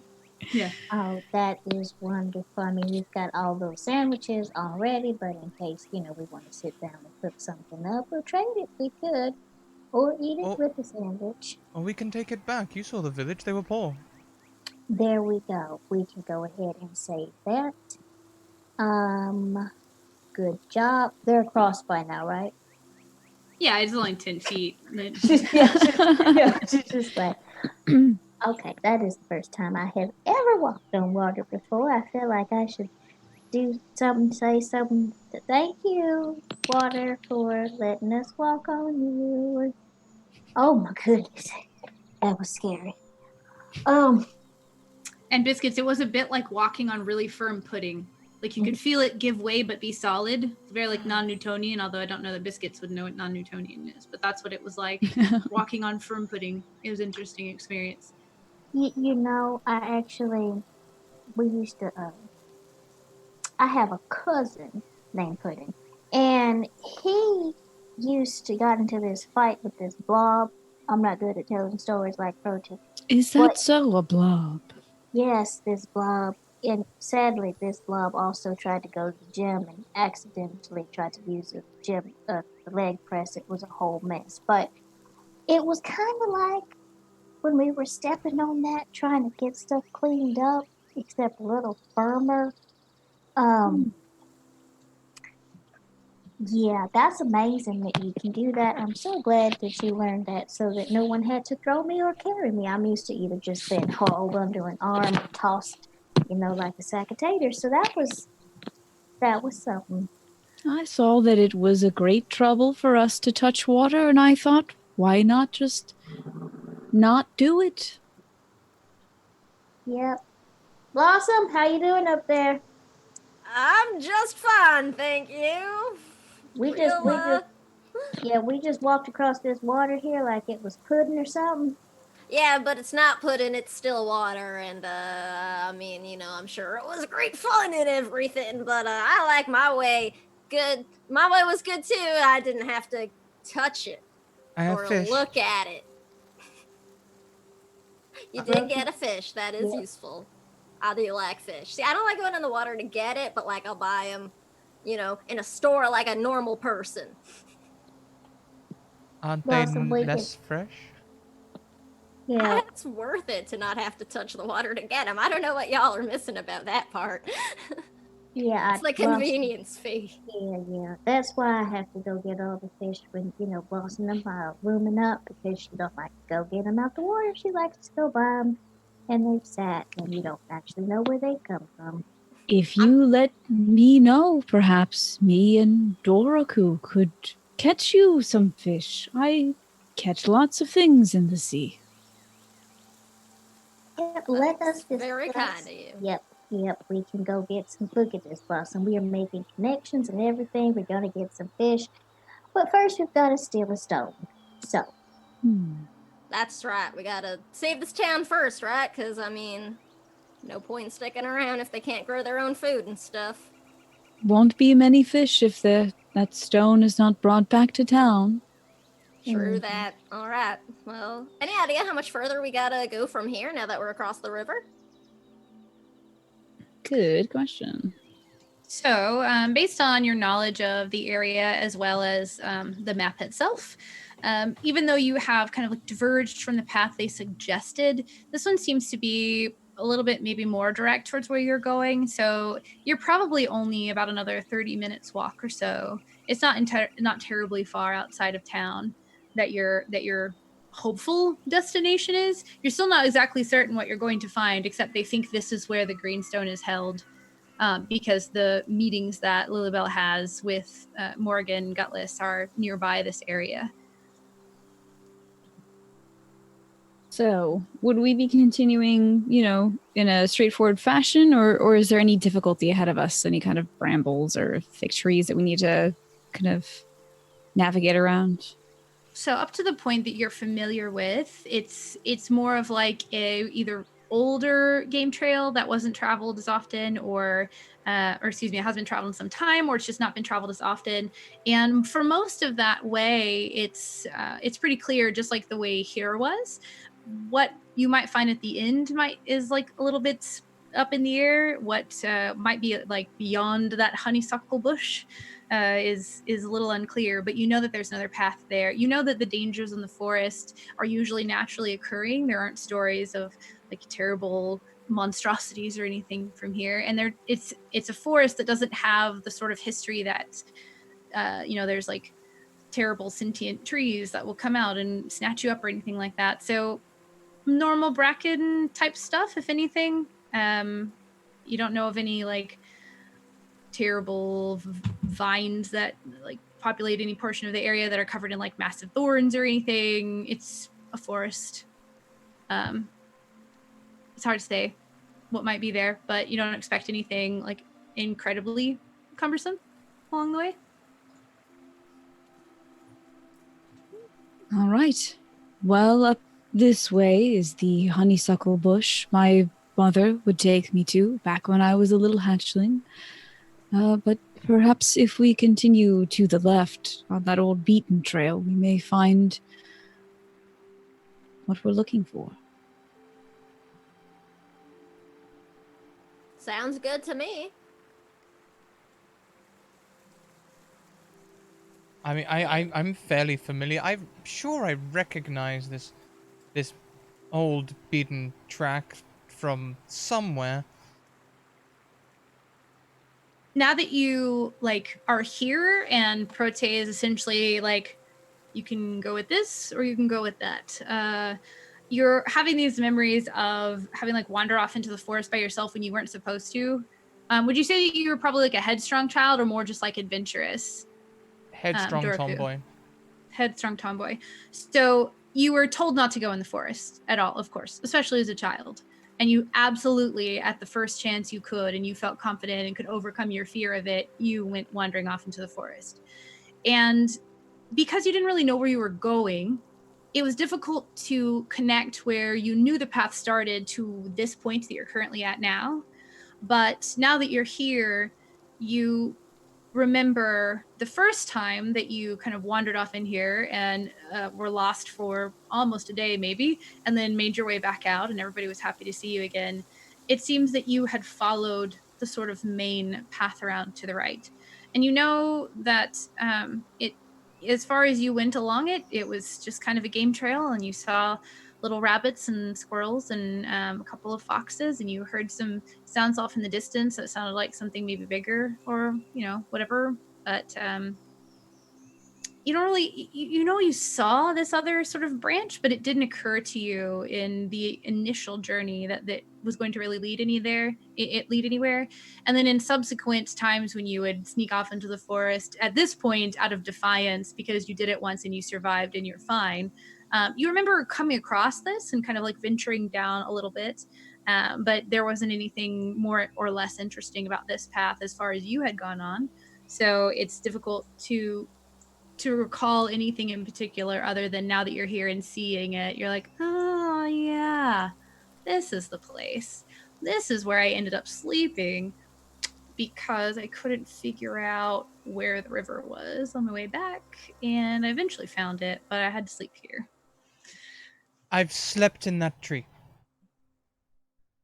I always remember a place I've slept, and that tree I've slept in. Looks comfy. No, it was horrible. Oh, I don't know. I like sleeping in trees too, so like I get it. Well, perhaps we could walk from there, if you know that space well. Some time ago, but we can... Yeah, let's do this. So are you saying that you want to... Which path are you taking? Or are you just making like a beeline through the forest? It was like discouraged to do that, but there's nothing stopping you from just kind of like drawing a line. Beaten track? Beaten track. So the more well-traveled path, the one that's on the map. Okay.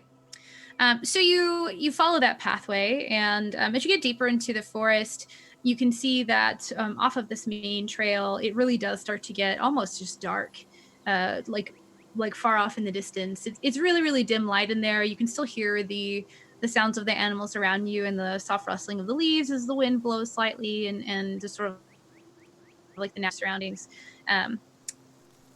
But you, after about 30 minutes or so of walking, you start to hear like a tapping sound, like two stones, and we're together. Not necessarily a discernible pattern, but there's just kind of like tapping sound off in the distance. Thank you very much, Joker, for that donation. Someone's going to get an advantage. Can we listen closely to discern what that sound is? Sure, make a perception check. Okie dokie. Is that something that we could bandwagon? Oh, absolutely. Yeah. Do you want to help? Yeah. It's something that everyone can hear what it is. To like try to suss out more information about it, you can absolutely make a perception check. I have an 11. That's my 4 and my 7. Yep. Sounds like somebody banging some rocks together or something. That was an 18 for Blossom. Very nice. Nice. And that was a 14 for you, Doroku? Yes. Okay. So you all, the sound was so like obviously perceptible that you all kind of had that sort of like glance around at each other. Yes, we all heard that too sort of moment. And as you listen on Protea, it just sounds like a really irregular rhythm. It's two obviously solid pieces of something. Sounds like maybe stones making that sort of like clacking sound that stone makes when it interacts with another stone. But that it's really difficult to tell anything more about it. With the 14, Doroku, it sounds like somebody who is in frustration, like either pounding like a fist that has some, like maybe there's like a glove with like metal on it or something, or maybe they've got another stone and they're like trying to break something open. But there's the thing that you notice is that not every single like tap is the same exact sound. Like some of them are slightly lighter, some of them are louder, and there's kind of like an echo in the trees. And some of them are there's like long moments of silence, and then there'll be like several taps really quickly. It doesn't seem to make any sense at all. And then Blossom, the thing that you notice above all that is that there is, when the sound is quieter and when the sound is louder, you can tell that the two substances that are hitting each other aren't made from the same material. There's that sort of like obviously hard sound that would not come from like wood or anything like that, but it's not like somebody just has two rocks. It's like a rock and a sword, or a rock and like a shell from the beach, or like a really hard one like a sand dollar or something. But there's two hard pieces of material that aren't the same. Okay. Just clattering. Yeah. Just be like, I got no idea what that is myself. I can try and scout up ahead a little bit if y'all want. I mean, Doruku, I know you said you were in a one for sneaking around and all, so. No, I'm definitely not. Maybe but I'm very wise. good at war cries. Well, maybe hang on to that for like, if I screw up. All right, I don't know. Is that what we want to do, or we can all stay together and go up and try to check it out? If you have visions of being stealthy, I promise you I'll ruin that. I know you could always be my distraction, friend. Up to y'all. I could go with you, but I have recently invested in this armor, and it does not allow me to move as quietly as I can when I'm trying not to wake people up in the middle of the night trying to get a snack. So, well, I mean, it looks real good though. It doesn't it though? It's hard to get the chainmail in the side. It just like kind of still says, "Oh, you're a cute little halfling, but you're also a grown woman." It's a whole thing. But I like it. You go ahead, and I can go with you if you would like company for protection. My armor is on my back. He says, kind of gesticulating to his huge shell. I'm certainly down for some company. That sounds good. And then this way, at least, like, nobody's totally off on their own. I don't really like the idea of leaving anybody totally alone right now when we don't really know what's going on. Right, so y'all will sneak ahead and do the whole, what's that knocking noise? And me and Droku here will just be at the ready to come, do our whole little fighty thing, if there is an issue. Sounds good to me. We will holler if we need help. Yeah, I mean, if you hear the sounds of like screaming and fighting and stuff, that means come help. Yes. Okay. Definitely. All right, that sounds great. And I will sit here and spend time with Roku here, and maybe we could do some push-ups or something. Keep yourself ready to go. Push-ups are good exercise. They work a lot of muscles. Mm-hmm. And thank you very much, Blue Box Pirate, who donates an advantage to Honey and Dice, and the Joker advantage went to Blossom. Very cool. Might need that. Thank you. Yeah, we'll see. We'll see how the stealth roll goes. So how far ahead from the other two do you plan to stealth before... Are you two, Doroku and Biscuits, are you just going to stay put and let them go ahead? Or is your intention to follow like at a distance? I mean, 30 feet is quite a long distance, right? Pretty long. It's a pretty good distance. I'd keep them between 30 and 40 feet. And that is not because my movement speed is 40 feet at all. No, it's purely the scientific amount of space necessary for somebody not noticing you when you fail your stealth check. Like, absolutely. Exactly. Like, it's really that extra 30 feet that makes you completely imperceptible to whoever it is that you're approaching. 40 feet, excuse me. 40 Practically invisible. Yeah. Practically. So go ahead then, and Blossom and Prote, go ahead and make your stealth checks. Okay, let's see. I think I might use my advantage on this one. Gonna say, I guess we would have to decide like ahead if we want to use it, right? Just to be safe, yeah, I'll go ahead and I'll use mine too. So I think it rolls like automatic, right? Yeah, mine is gonna. I'll let you do yours first, so we can see your roll. I hit sleight of hand instead. I was one up. Still pretty Oh, there good you though go. at 23. Okay, I'll do these back to back because I don't know how to quite get it going. Plus, this will be a flat roll because my stealth is 0. Oh, okay. So here's 1. And there is my second one. Wow. Jeez, Solid. crow. Oof. That's some stuff right there. Okay. The 8s. Ouch. So, Ouch. so you both set off to make your way towards what seems to be the source of the sound. Based on listening to how the sound is like echoing through the trees, you're able to pinpoint that it's like vaguely the direction you were heading, mostly anyway. And you like take off down the path to suss out the source of this noise. You make it about 50 or 60 feet. And Blossom, you notice that Prote isn't very light on his feet. He's not he kind of is slow in like moving and speaking and very like deliberate in his actions in general, which seems to be helping because there's no like tripping over things that would happen if you're kind of like hurrying and not being careful.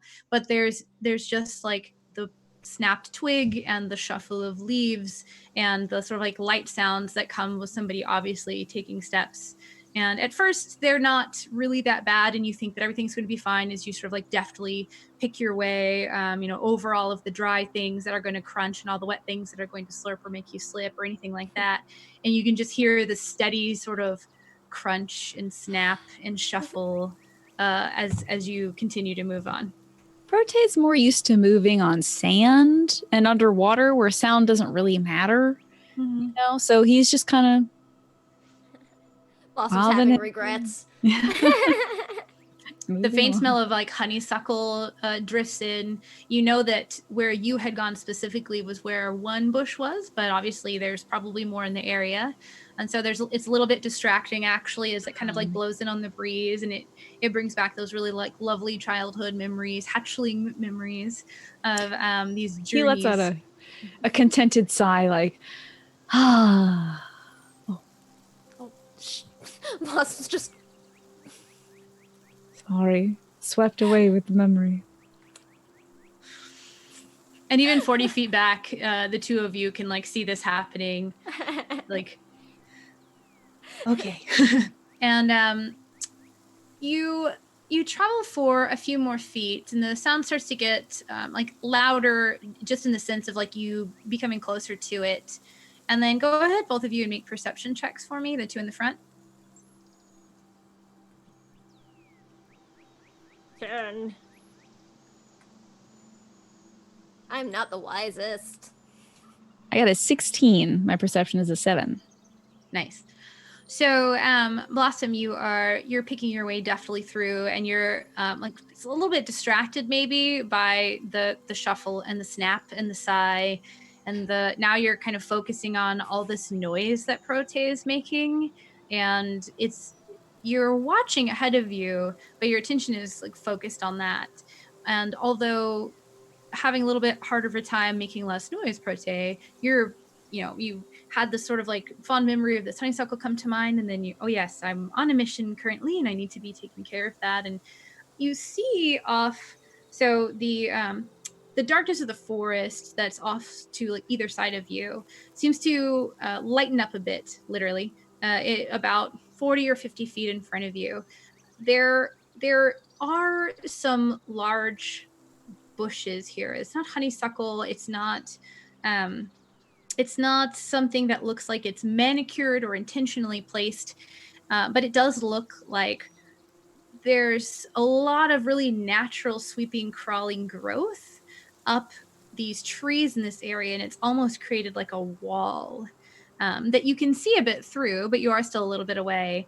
And there's just movement off on the other side of this wall. If you've ever seen like vines that have crawled up a tree and then there are like heavy leaves that grow from these vines, and it just creates almost like a wall of leaves. It's like really pretty to look at, but almost impossible to see through. That's kind of what there's like a network of that up ahead of you.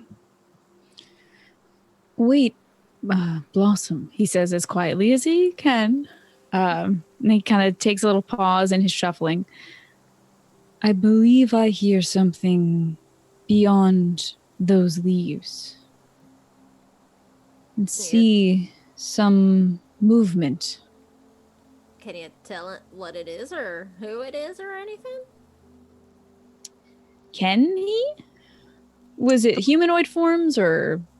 So the leaves are so thick that it's almost impossible to see through, but as the sort of like breeze rustles them up, and because the canopy seems to be thinner over there, so it's almost like backlighting the leaves, which makes them a little easier to see through. They would kind of like move and shuffle out of the way, and you could see grass that was illuminated by the sun that wasn't dim like it is kind of where you're at, or wasn't really, really dim like it is kind of off the trail. And there was movement. You could see it. It was like an arm moving or something, but it was really more of like almost seeing a silhouette through the leaves as they kind of like flicked around, and you could just see something that wasn't the leaves moving, more than that you could actually get like a vision on what it is that's up there. Okay. He conveys that to her, emphasizing that, there is something there, but he can't make out the shape, whether it's beast or person. What do you think we should do? Go ahead. Tell the others. I kind of would like to try to figure out what it is before we go back to the others and tell them we don't really have anything new except like, yeah, there's definitely someone or something up ahead. I could try and go up ahead a little bit further on my own if you want to like stay here as a nearby backup, and then you'd also be like a good sort of halfway point to relate to the others what's going on. I can do that just fine. Don't want to get in your way. Great. Not at all. It's been nice to have you here with me. He kind of like cackles. His tongue clicks a little bit as he laughs through his little snapping turtle jaw. But I'm like, shut's not that loud. Yeah. I'm gonna go check things out. If you hear screaming, I messed up. I love it. Start patting off on my kitty feet. Okay. So you make your way up. The environment hasn't changed at all. I'm not gonna make you roll again. You've learned and are familiar enough with this forest to know, especially now that you've heard the story from Protea, and you know not to step on the bubbly looking grass. You're able to like easily pick your way the additional like 30-40 feet until you kind of come up against almost this like wall of leaves. And when you're closer, of course, it's easier to see through the parts that aren't like as tightly woven. And there's almost like this sort of like winding tunnel a little bit through the like one of the sides of it, where clearly as these like vines came up and then they started to grow together, it like wrapped around the side of the tree. And so if you kind of like peek over into this little tunnel almost, and you like lift up a few of the leaves, then you see the tree line thins out, and there is what looks like a really crude or unintentional stone like altar-y type of situation that has a green stone sitting on it.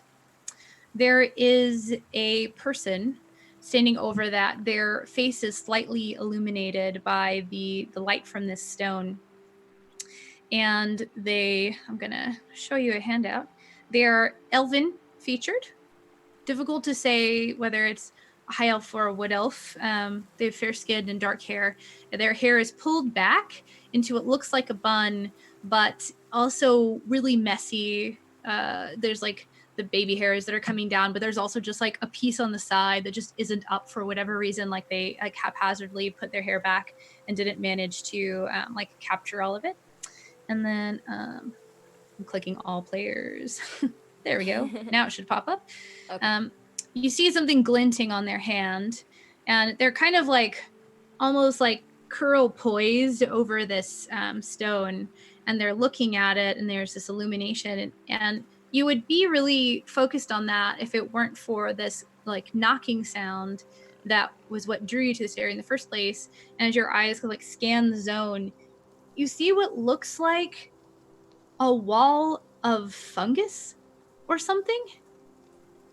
And it would look like maybe some sort of tree died and was overtaken, and this has just become like a breeding ground for these spores, except that at some point it like shifts, and what looks like maybe like an arm like extension kind of like lifts, and it's got something in its hand that it like brings back down and hits against this like stone that's on the ground.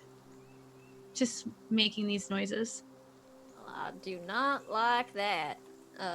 But from what I can see looking around, it's only this elfie guy and this creature, right? Mm-hmm.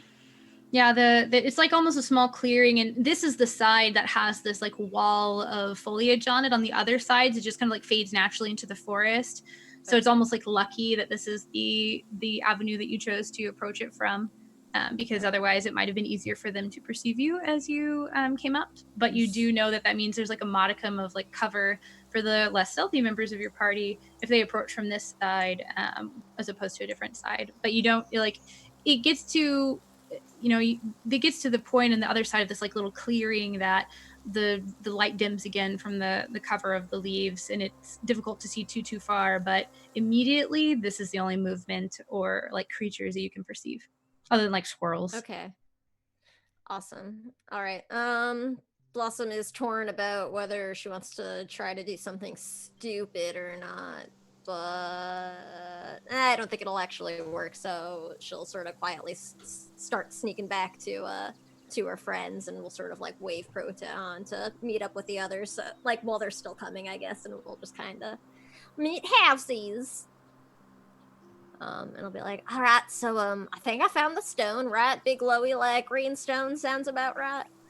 That would be the life source of our wonderful town here, yes. All right, well, good news, found the stone. Bad Wonderful. news, some other person was there. I don't know if it's, whoever has been hanging on to it or someone else. I don't know, looks like an elfie type. But they had this weird creature of like, I don't know, it was like plant and like moss and stone and stuff. And that was the weird sound that we heard, by the way, that like bang, bang, bang. It was that thing. And it looks kind of big, and I don't really know what it is. So don't know what we want to do. Plus the mayor said like not to kill people if we could help it, right? That was a thing that was said. Right, yes. Well, we could try to distract them and take it, or knock them over and take it, or Have we caught up take with this? it. Yeah, I was waiting until we were all together to Oh, good, okay. explaining things. good. I could So- just give them a gentle smack around the head. I mean, this could work. We could try and like, I don't know.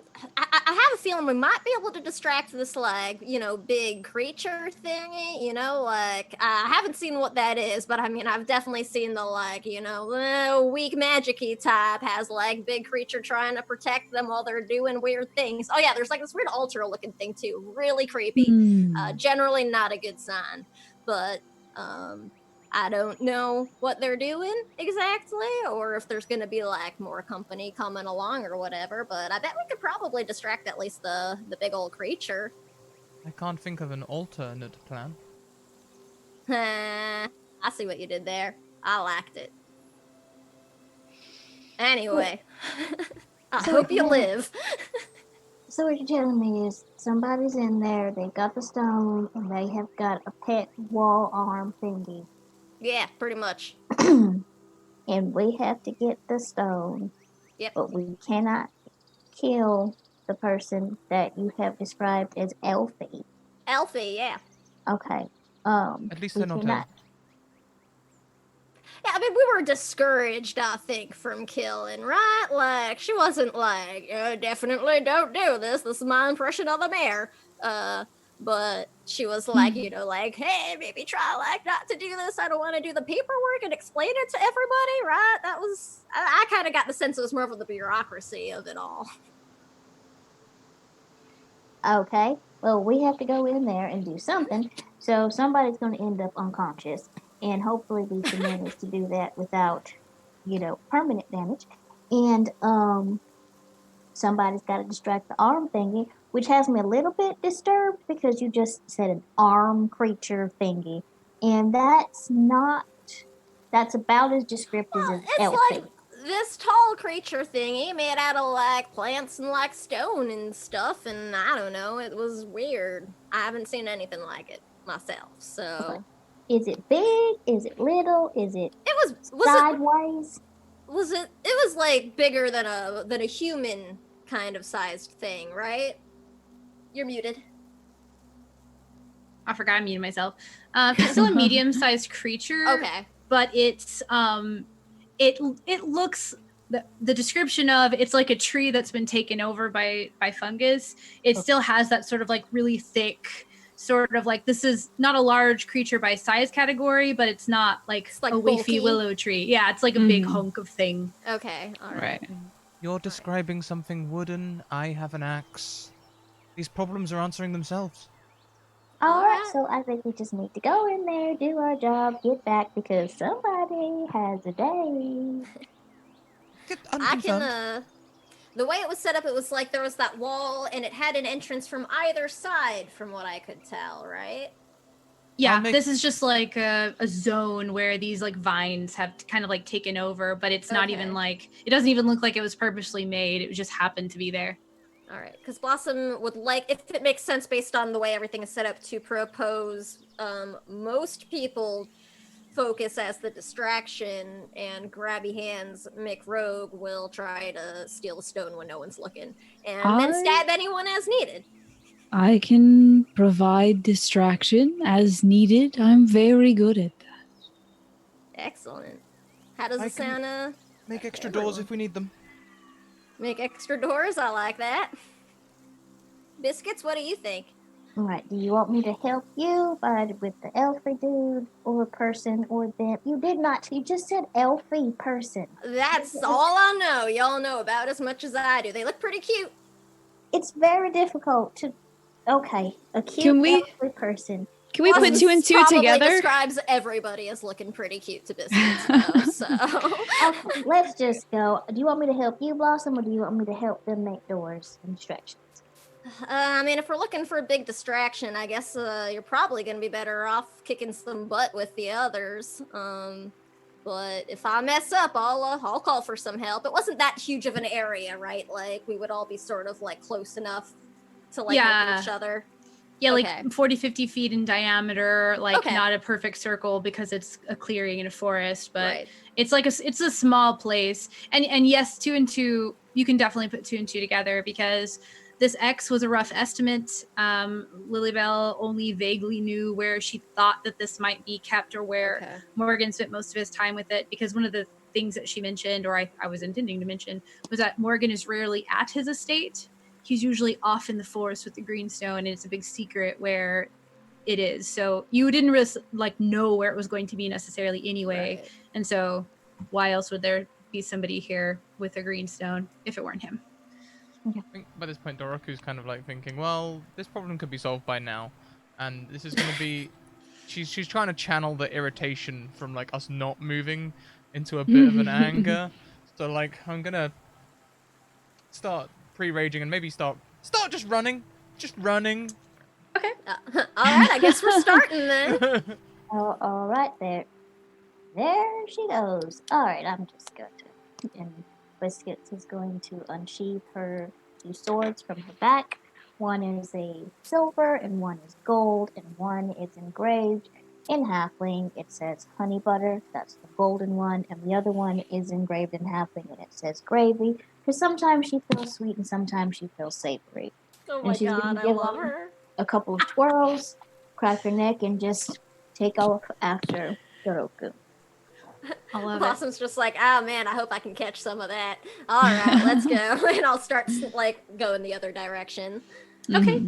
Yeah, it's really easy for you all to kind of like split up and have the 3 kind of like charge in one way, and for you to kind of scoot around the backside. So the way that their 2 options would have going essentially like left around the wall would have you all charging like right out in front of this elven looking creature. So that would be definitely a very good distraction for them. The weird beastie thing is more towards the back end. So for you to be able to like sneak around them, either their attention would need to be drawn, or you would have to hope that they wouldn't like be paying that much attention to what's going on. So that's where things are positioned. So you can go either way that you would prefer. Yeah, sounds good. Thank you so much for the raid. Vexed, welcome on in. Yay, thank you.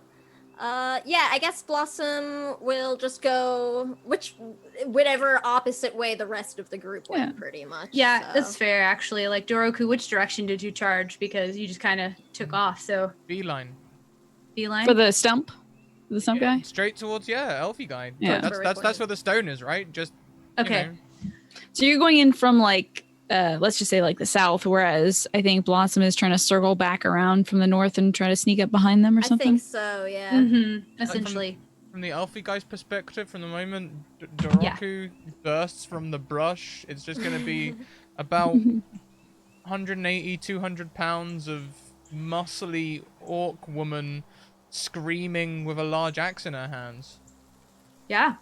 You burst forth from the foliage. In fact, there was a little bit of the like vine where it had worked its way across a tree, and you just kind of like blow through it, and all of the commotion helps kind of like draw the attention to yourself. And he's so startled, or they are so startled, that they look up at you, and it's almost like they were transfixed and are kind of like waking up as they notice you come charging in, and they reach for a staff. And instead of grasping it, accidentally like knock it to the ground where they had it set on the dice next to them. So I guess let's go ahead and I'll roll initiative. And let me put the turn. Actually, the turn tracker is not going to matter. My advantage on the initiative. Okay. Oof. It's barbarian. I'm not going to need it in combat. I should have used mine. Wow, 17. Wow, a 5 and a 7. I guess I'll take the 7. I even get like a Yeesh. really good bonus to my initiative. It just rolled really low. This is what happens when I use Roll20. You saw Scrat. You saw on Monday.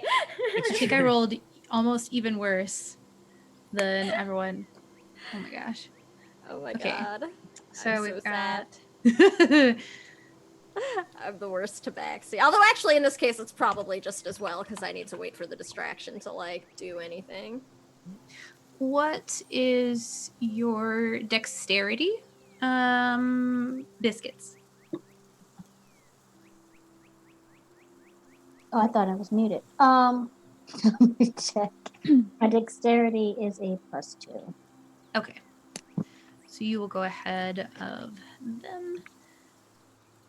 And the 17, what is your, well, you're going to be first. It doesn't even matter what your bonus is. Just kidding. Okay. So, Doroku crashes forward, definitely draws the attention of this individual, as well as the creature kind of like aimlessly doing something over in the far side. And it kind of like whirls around, and you see this there's bits of it that are like really vibrant and brightly colored, and it's really kind of pretty in a way, Prote, as you see this thing like turn around to you. It's almost like it's made of fungus but can move, and there are like these beautiful violet shades, and there's like orange tinges to the edges of it, but it definitely is something you've never seen before, as kind of like uniquely pretty as it is for someone who can appreciate something like that. But you seem to, despite Doroku kind of like crashing in, you seem to have this like moment of like, ooh, you've did initiative, you can do something before them. Okay, yeah. I think I'll take that initiative to cast Mirror Image. Kind of as I'm watching Doroku like bolt ahead, I think Prote will just kind of tap his staff on the ground, and like little droplets of water kind of fleck off him and then form into these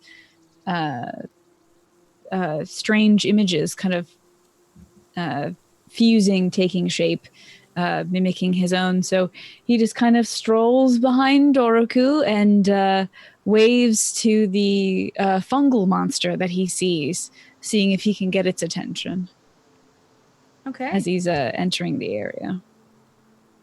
The splitting, and then all four of you, or however many of you, kind of waving, does make it seem to, although it doesn't have like a face or eyes that you can tell what they're trained on, the sort of like body movement that turned generally to the area and then kind of focused on you seems reassuring, that you're achieving your goal. Okay. Is there anything else you'd like to do with your turn? I'd like to say hello. We will be needing that, he says, kind of pointing his claws at the stone. So, if you don't mind surrendering the green stone so that my people can restore peace to the ocean. And he's looking between the fungus monster and the elfy looking guy or person. Yeah, It's catching on, Elfie. elfy looking. I love it. Yeah, they will perhaps react when they have a turn. But they both seem to be like trained on the two of you for sure. For at the this juncture. 4. Oh, the two of them are trained on the 4 of me. The 4 of you. Oh yeah. Well, then the 5 of you, because the 4 of you and also Doroku. Oh, gotcha. I was thinking both of you, but now yes, you're right. There's 5 of you technically. We've got a lot of people here. Is kind of what I was trying to get across to these two. Yeah. Is like, look at my big scary crew. That's fair. Would you like to make an intimidation check then, more than persuasion? I would like to actually make a persuasion check. I think Prote is Okay. trying to go about this in a peaceful way. So Yeah. let's see. You can be peaceful and forceful about it. This will be a flat roll because my persuasion is 0. Okay. 14. Okay. All right. And then with that, unless there's something else you'd like to do. I don't think there's anything else I can do. I think I've moved and I cast my spell. So unless I have like stuff I can do. No, nothing I want to do now. I think I'm good. Okay. Then we will move on to Blossom for now. But they seem to be like, both of this individual and this creature do seem to be fixated on you. And you feel like you've delivered your message and you're just waiting for the reaction now. Okay, and this is happening closest to the altar and the elf, right? Yes, they kind of burst out in front of where that was happening, and you have the opportunity to kind of like sneak around the back. Okay, kind then I will spend whatever, I guess, movement I need to sort of sneak as close to, I guess, this creature as I can without hopefully, like, getting in front of, like, you know, I'm trying to get close to the altar, but if there's anywhere for me to go, that'll make it harder for me to be seen. Like, I'm not gonna go, like, right in front of that creature, of course. Okay. Since the like this sort of like stone pillory thing is kind of like roughly in the center of this, it's only about 20 feet ish from the tree line. So if you're sneaking, then you only have half movement, I believe, in combat. But if you want to like sneak to get a good position to make your like burst approach, like next turn, then you can do that, or you can approach at normal speed and just hope that it's fixated. I would... I know it's half movement, so if I can, I would like to sneak, but make some use of my feline agility, which will double my speed for a turn and still let me move the 30 feet. There you go. All right. Yes, that's easy enough to do. Yeah. So, so theoretically, with the 30 feet, you could sneak pretty much all the way to this, or you could actually make it all the way to this pillory dais thing. Yeah, I will. Okay. Do that then. Let's see how it goes. Okay. So I think because their attention is focused elsewhere, you can make it all the way there, and you could definitely like try to swipe it if you'd like to. I very much would. Yeah, that's the point at which you, just being the person that you are and knowing what your abilities are, you know, the moment you take it, you're going to be revealed essentially, most likely, even if you manage to grab it, just because he's standing right next to it and you'll literally have to take the thing that's in front of him and have it in your possession. So maybe he somehow won't notice if he's super fixated and you just like manage to like make it out of his field of vision. But you don't think he'll be able to necessarily like stop you from trying to do it necessarily. Right. So go ahead and make a stealth roll for me then. Will do. And then like a sleight of hand. Let's see. I'm like trying to decide if I want to use my advantage for the stealth or the sleight of hand. I think the stealth first, because then if I botch the sleight of hand, I'll just stab him. So I'll go ahead and do that. Just as well. My stealth was 27. with the advantage, so thank you, chat. And then a sleight of hand, right? Let's see. Ah, scheisse, just a 13 sleight of hand. Okay. So you make it all the way to this stone dicey thing. No, neither the elven person or the I almost said elfie person, the elven person or the creature seem to notice you at all. You reach up, your hands, you touch this stone. It's like warm to the touch. There's like almost like a sense of vibration to it. It's like it has this like life to it that you can instantly feel the moment you touch it, and you almost feel like connected to it in some way just by having like put your hand on it. You grasp it, you have it in your hand, and with a passive perception of 14, this elven person breaks like eye contact for a moment with the people in front of them that they were so focused on, and can like look down and see you. Blossom just flips him off and grabs it. Yeah, so you managed to grab it. Their attention was definitely drawn elsewhere. They weren't able to stop you, but they do now see you. Awesome. Well, that still leaves me a bonus action that I'll use to dash back behind my friends. Okay. Let me see if I have anywhere and I'm just to like, I got it. I got it. Run. Cheese it. They don't have any bonus action spells or you know, like reaction spells, excuse me. So they're just going to like reach out to try to like hit you because they even knocked their staff away, so they can't even do that. Haha. Let's see here. That's a +0. So it's just a straight roll. This is wonderful. Let's see here. And they miss completely because I rolled a 3. And so the modifiers don't even matter. So this person is like super focused on what's going on. You reach up, you grab the stone, you turn to cheese it, and they like look down and they see you, and they go to just wildly swing at you, hoping to make some sort of like progress.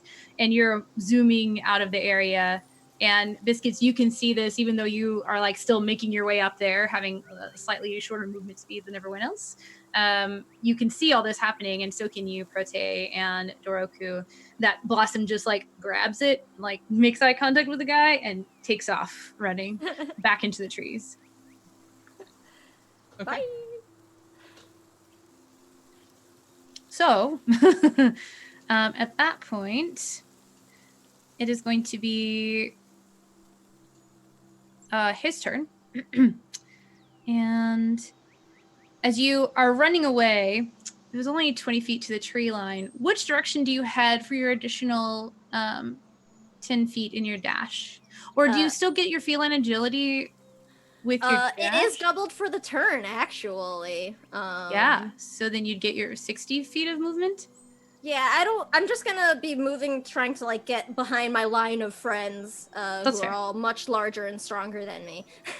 Yeah. I mean, with 60 feet, you can make it back out to the tree line and like dodge your way around this like wall and basically like come back up around the back next to Biscuits.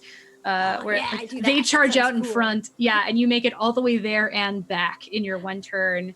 And this elven person, like, they watch you speed off, and then they kind of like see on the far end, you like pop up back behind them. Or are you wanting to stay behind the walls? Or the like leaves? I'll stay like with my near my friends to like be back up pretty much. Okay. Would he be able to, or would they be able to see you? My friends or the enemies? The enemy.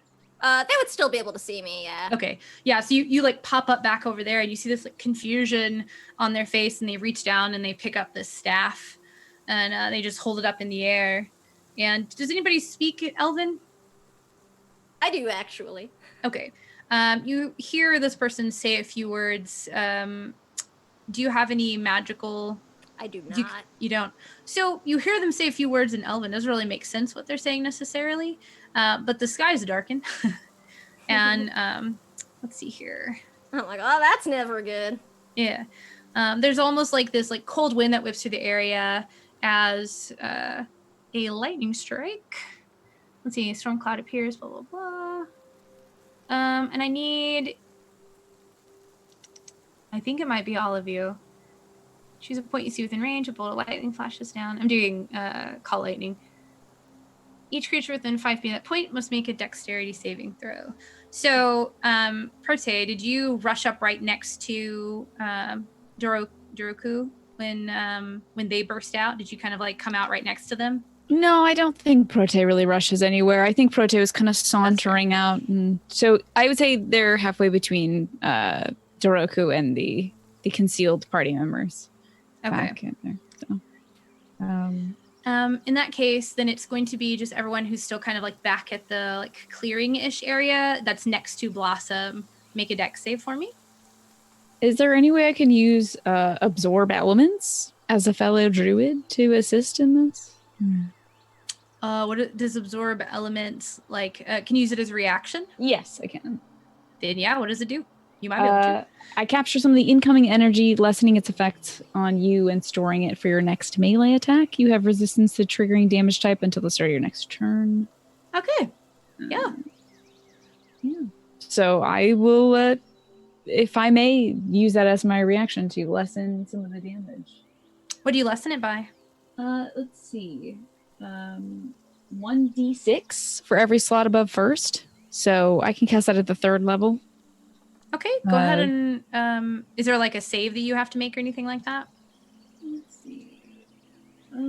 Just I realize, I'm not sure if we all can see the Zoom chat. We are getting a little close to time, so we are going to have to push us to close up combat soon. Okay. I don't know if there is a save or not, unfortunately. I'm not seeing it here on D&D Beyond. Does anybody know if I need to make a saving throw or some kind of... If it doesn't say it, you probably don't need to. Okay. I would just go ahead and roll 3d6 really quick. Sure, absolutely. You might negate it all together because I didn't roll well anyway. 7. Okay. So it looks like everyone but Duroku passed their dexterity save, so everyone else takes, I believe it's half damage with Call Lightning. And you would take full damage, but -7. So if you're taking half damage, you take no damage. And if you're taking full damage, you only take 7 damage. I'll say that Prote kind of holds his staff up and says, no. No need for that kind of violence here, my friend. I love it. Go ahead. I was going to say that's going to be in stark contrast with Doroku's action, but carry on. Yeah. The sequence of events that have happened up until now, and having been so like wholly taken by surprise and like obviously no longer having any type of upper hand, and then reaching out with his power and hoping to strike you all down, and not only having it not almost make any effect on anyone, but you're able to absorb it to yourself. You see like his shoulders kind of slump, and there's this like look of like lack of recognition in his eyes, almost like he's maybe not like there's just something that's impeding his ability to really like grok what's happening around him. And he just looks confused and sort of like slumps a little bit. And when he does that, this creature next to him does as well. And it's almost like they've given up or are confused at what's going on, but don't seem to be like he doesn't come like continuing to rush at you or anything like that. And with that, it's Daruku's turn. Wait, so they're not... I mean, Daruku's like a train of destruction at the minute. Are they like lowering their weapons? The one creature didn't seem to have one at all anyway, and then this person seems to have like really confidently lashed out and see it have absolutely no effect on you all, and they seem demoralized. It's not like they've set their staff down and they've put up a white flag or anything like that, but there is like this moment, when you think you've got someone and then your plan doesn't go like you thought that it was going to go. I'm sure everyone who's played any type of tabletop RPG has had that happen to them. This is that very understandable look in his face of, oh no. Okay. Well, that could be a feint, so we better be safe rather than sorry. So Daroku's going to rush in, attack, extra attack, and then go into a frenzy and bonus attack. Recklessly for all of them. So I all love of it. these made at advantage. Okay. 16, 26, and critical hit 27. Oh my gosh. I'm pretty sure that hits Dealing- every single one. She might have forgotten to do this non-lethally. So that'll be a total of 25, 36, 40, 52 points of damage. so there's this like moment where you can tell that like the like fight almost like drops out of him, or maybe he's like sitting back on his heels for a moment and thinking about what to do next, and you take advantage of this and you rush in, and with 3 reckless large arcing swings pretty much have him on his knees. He's not unconscious. You have made several like grievous wounds in him, and as he took each blow and he kind of staggered back with each step, he kind of fell down to one knee and looks up at you angrily though, with like his staff still in his hand. He squints his eyes at you, and that's all that happens. Anything else on your turn? Rest of my movement speed to run. Okay, yeah. He's You not guys- following us. Nope. Wait, so you hacked this man up and now you're running? Cheese it. Cheese it, yeah. This would be the We have the stone run. It's true. You did see Blossom run back to you, and you did see you now can see how much of your movement do you have left. You can move like 40 feet, right? So you're basically back to the group again now anyway when you turn around and take back off. Yeah. Yeah, so It's just a whirlwind of chaos, and then That was Yeah. ridiculous. like he hasn't even had the opportunity to like exposit at you or anything. It's just like so much has happened so quickly that it's like a whirlwind. when he goes to do that look up, that glare up, I'm already gone. Yeah. Looks up and then you're not even there, and he looks over there and it's like literally like old man shaking fist at cloud kind of thing, like with his like druidy staff. You ruined his dramatic villain monologue. Yeah. If you're all planning on running, like unless there's there anything you would like to do, Biscuits, with your turn?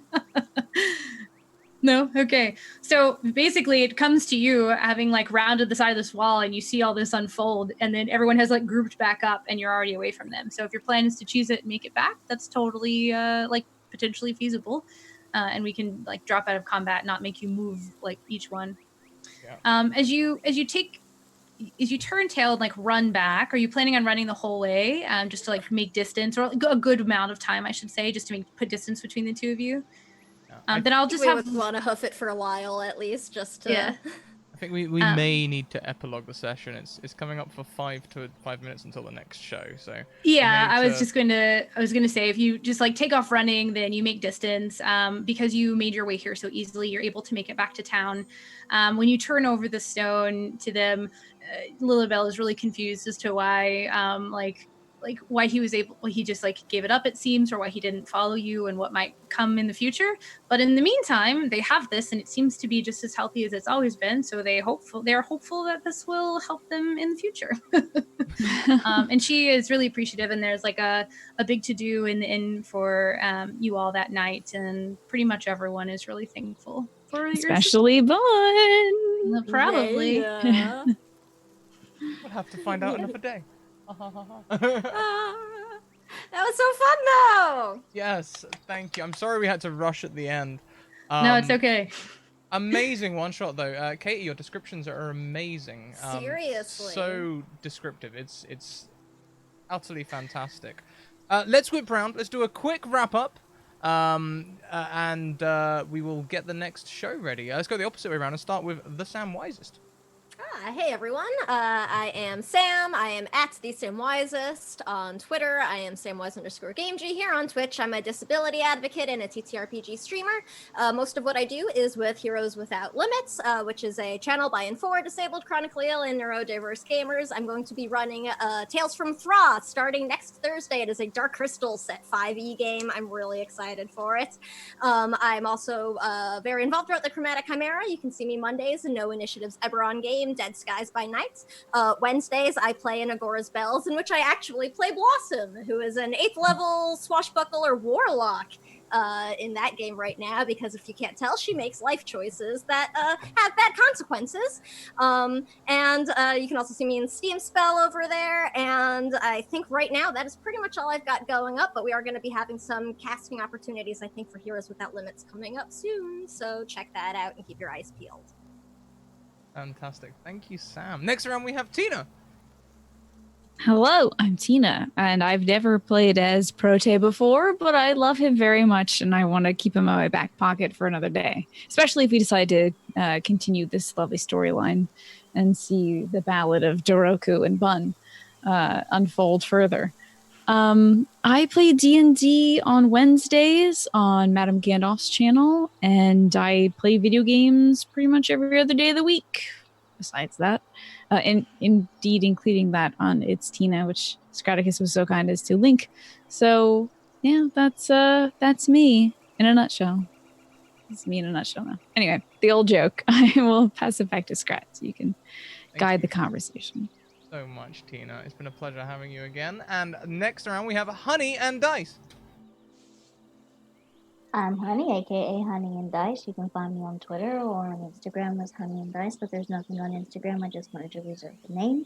I'm everybody's biggest cheerleader, and thank you so much, Scratticus, for having me today. I appreciate you. Thank you. Last but by no means least, our wonderful DM for the session, Katie. It's been a pleasure. Oh, hi. Thanks for having me. This has been wonderful, and you're all amazing and added so much to the story. There's a whole one shot that didn't actually happen. Like I could probably run 5 more sessions with all the stuff that I was like, one shots, people, there's not a whole lot of character development or anything. So I've got all this stuff that I can just put in there, and it'll be really cool. But we didn't get to any of it. So if we do want to continue the storyline, obviously with Jiroku and Bun, then there's other things that can happen along those lines. You can find me everywhere as KatieQuixotic. I'm doing all kinds of stuff. Just follow me on Twitter and you'll find out where I am, because I'm really bad about telling people ahead of time. And that's all you need to know about me. Fantastic. Thank you so much. Well, everyone, we are going to put 20 minutes on the clock, thereabouts, and get the next crew in. Thank you so much, everyone, for playing this wonderful game, and we will be back in 20 minutes with the next crew. Next up, I'll be running a game. It's going to be Baldur's Gate crossed with Victorian England, as we take some of the lore of Baldur's Gate and make it a little bit Peaky Blinders. We'll see you in 20 minutes. Bye.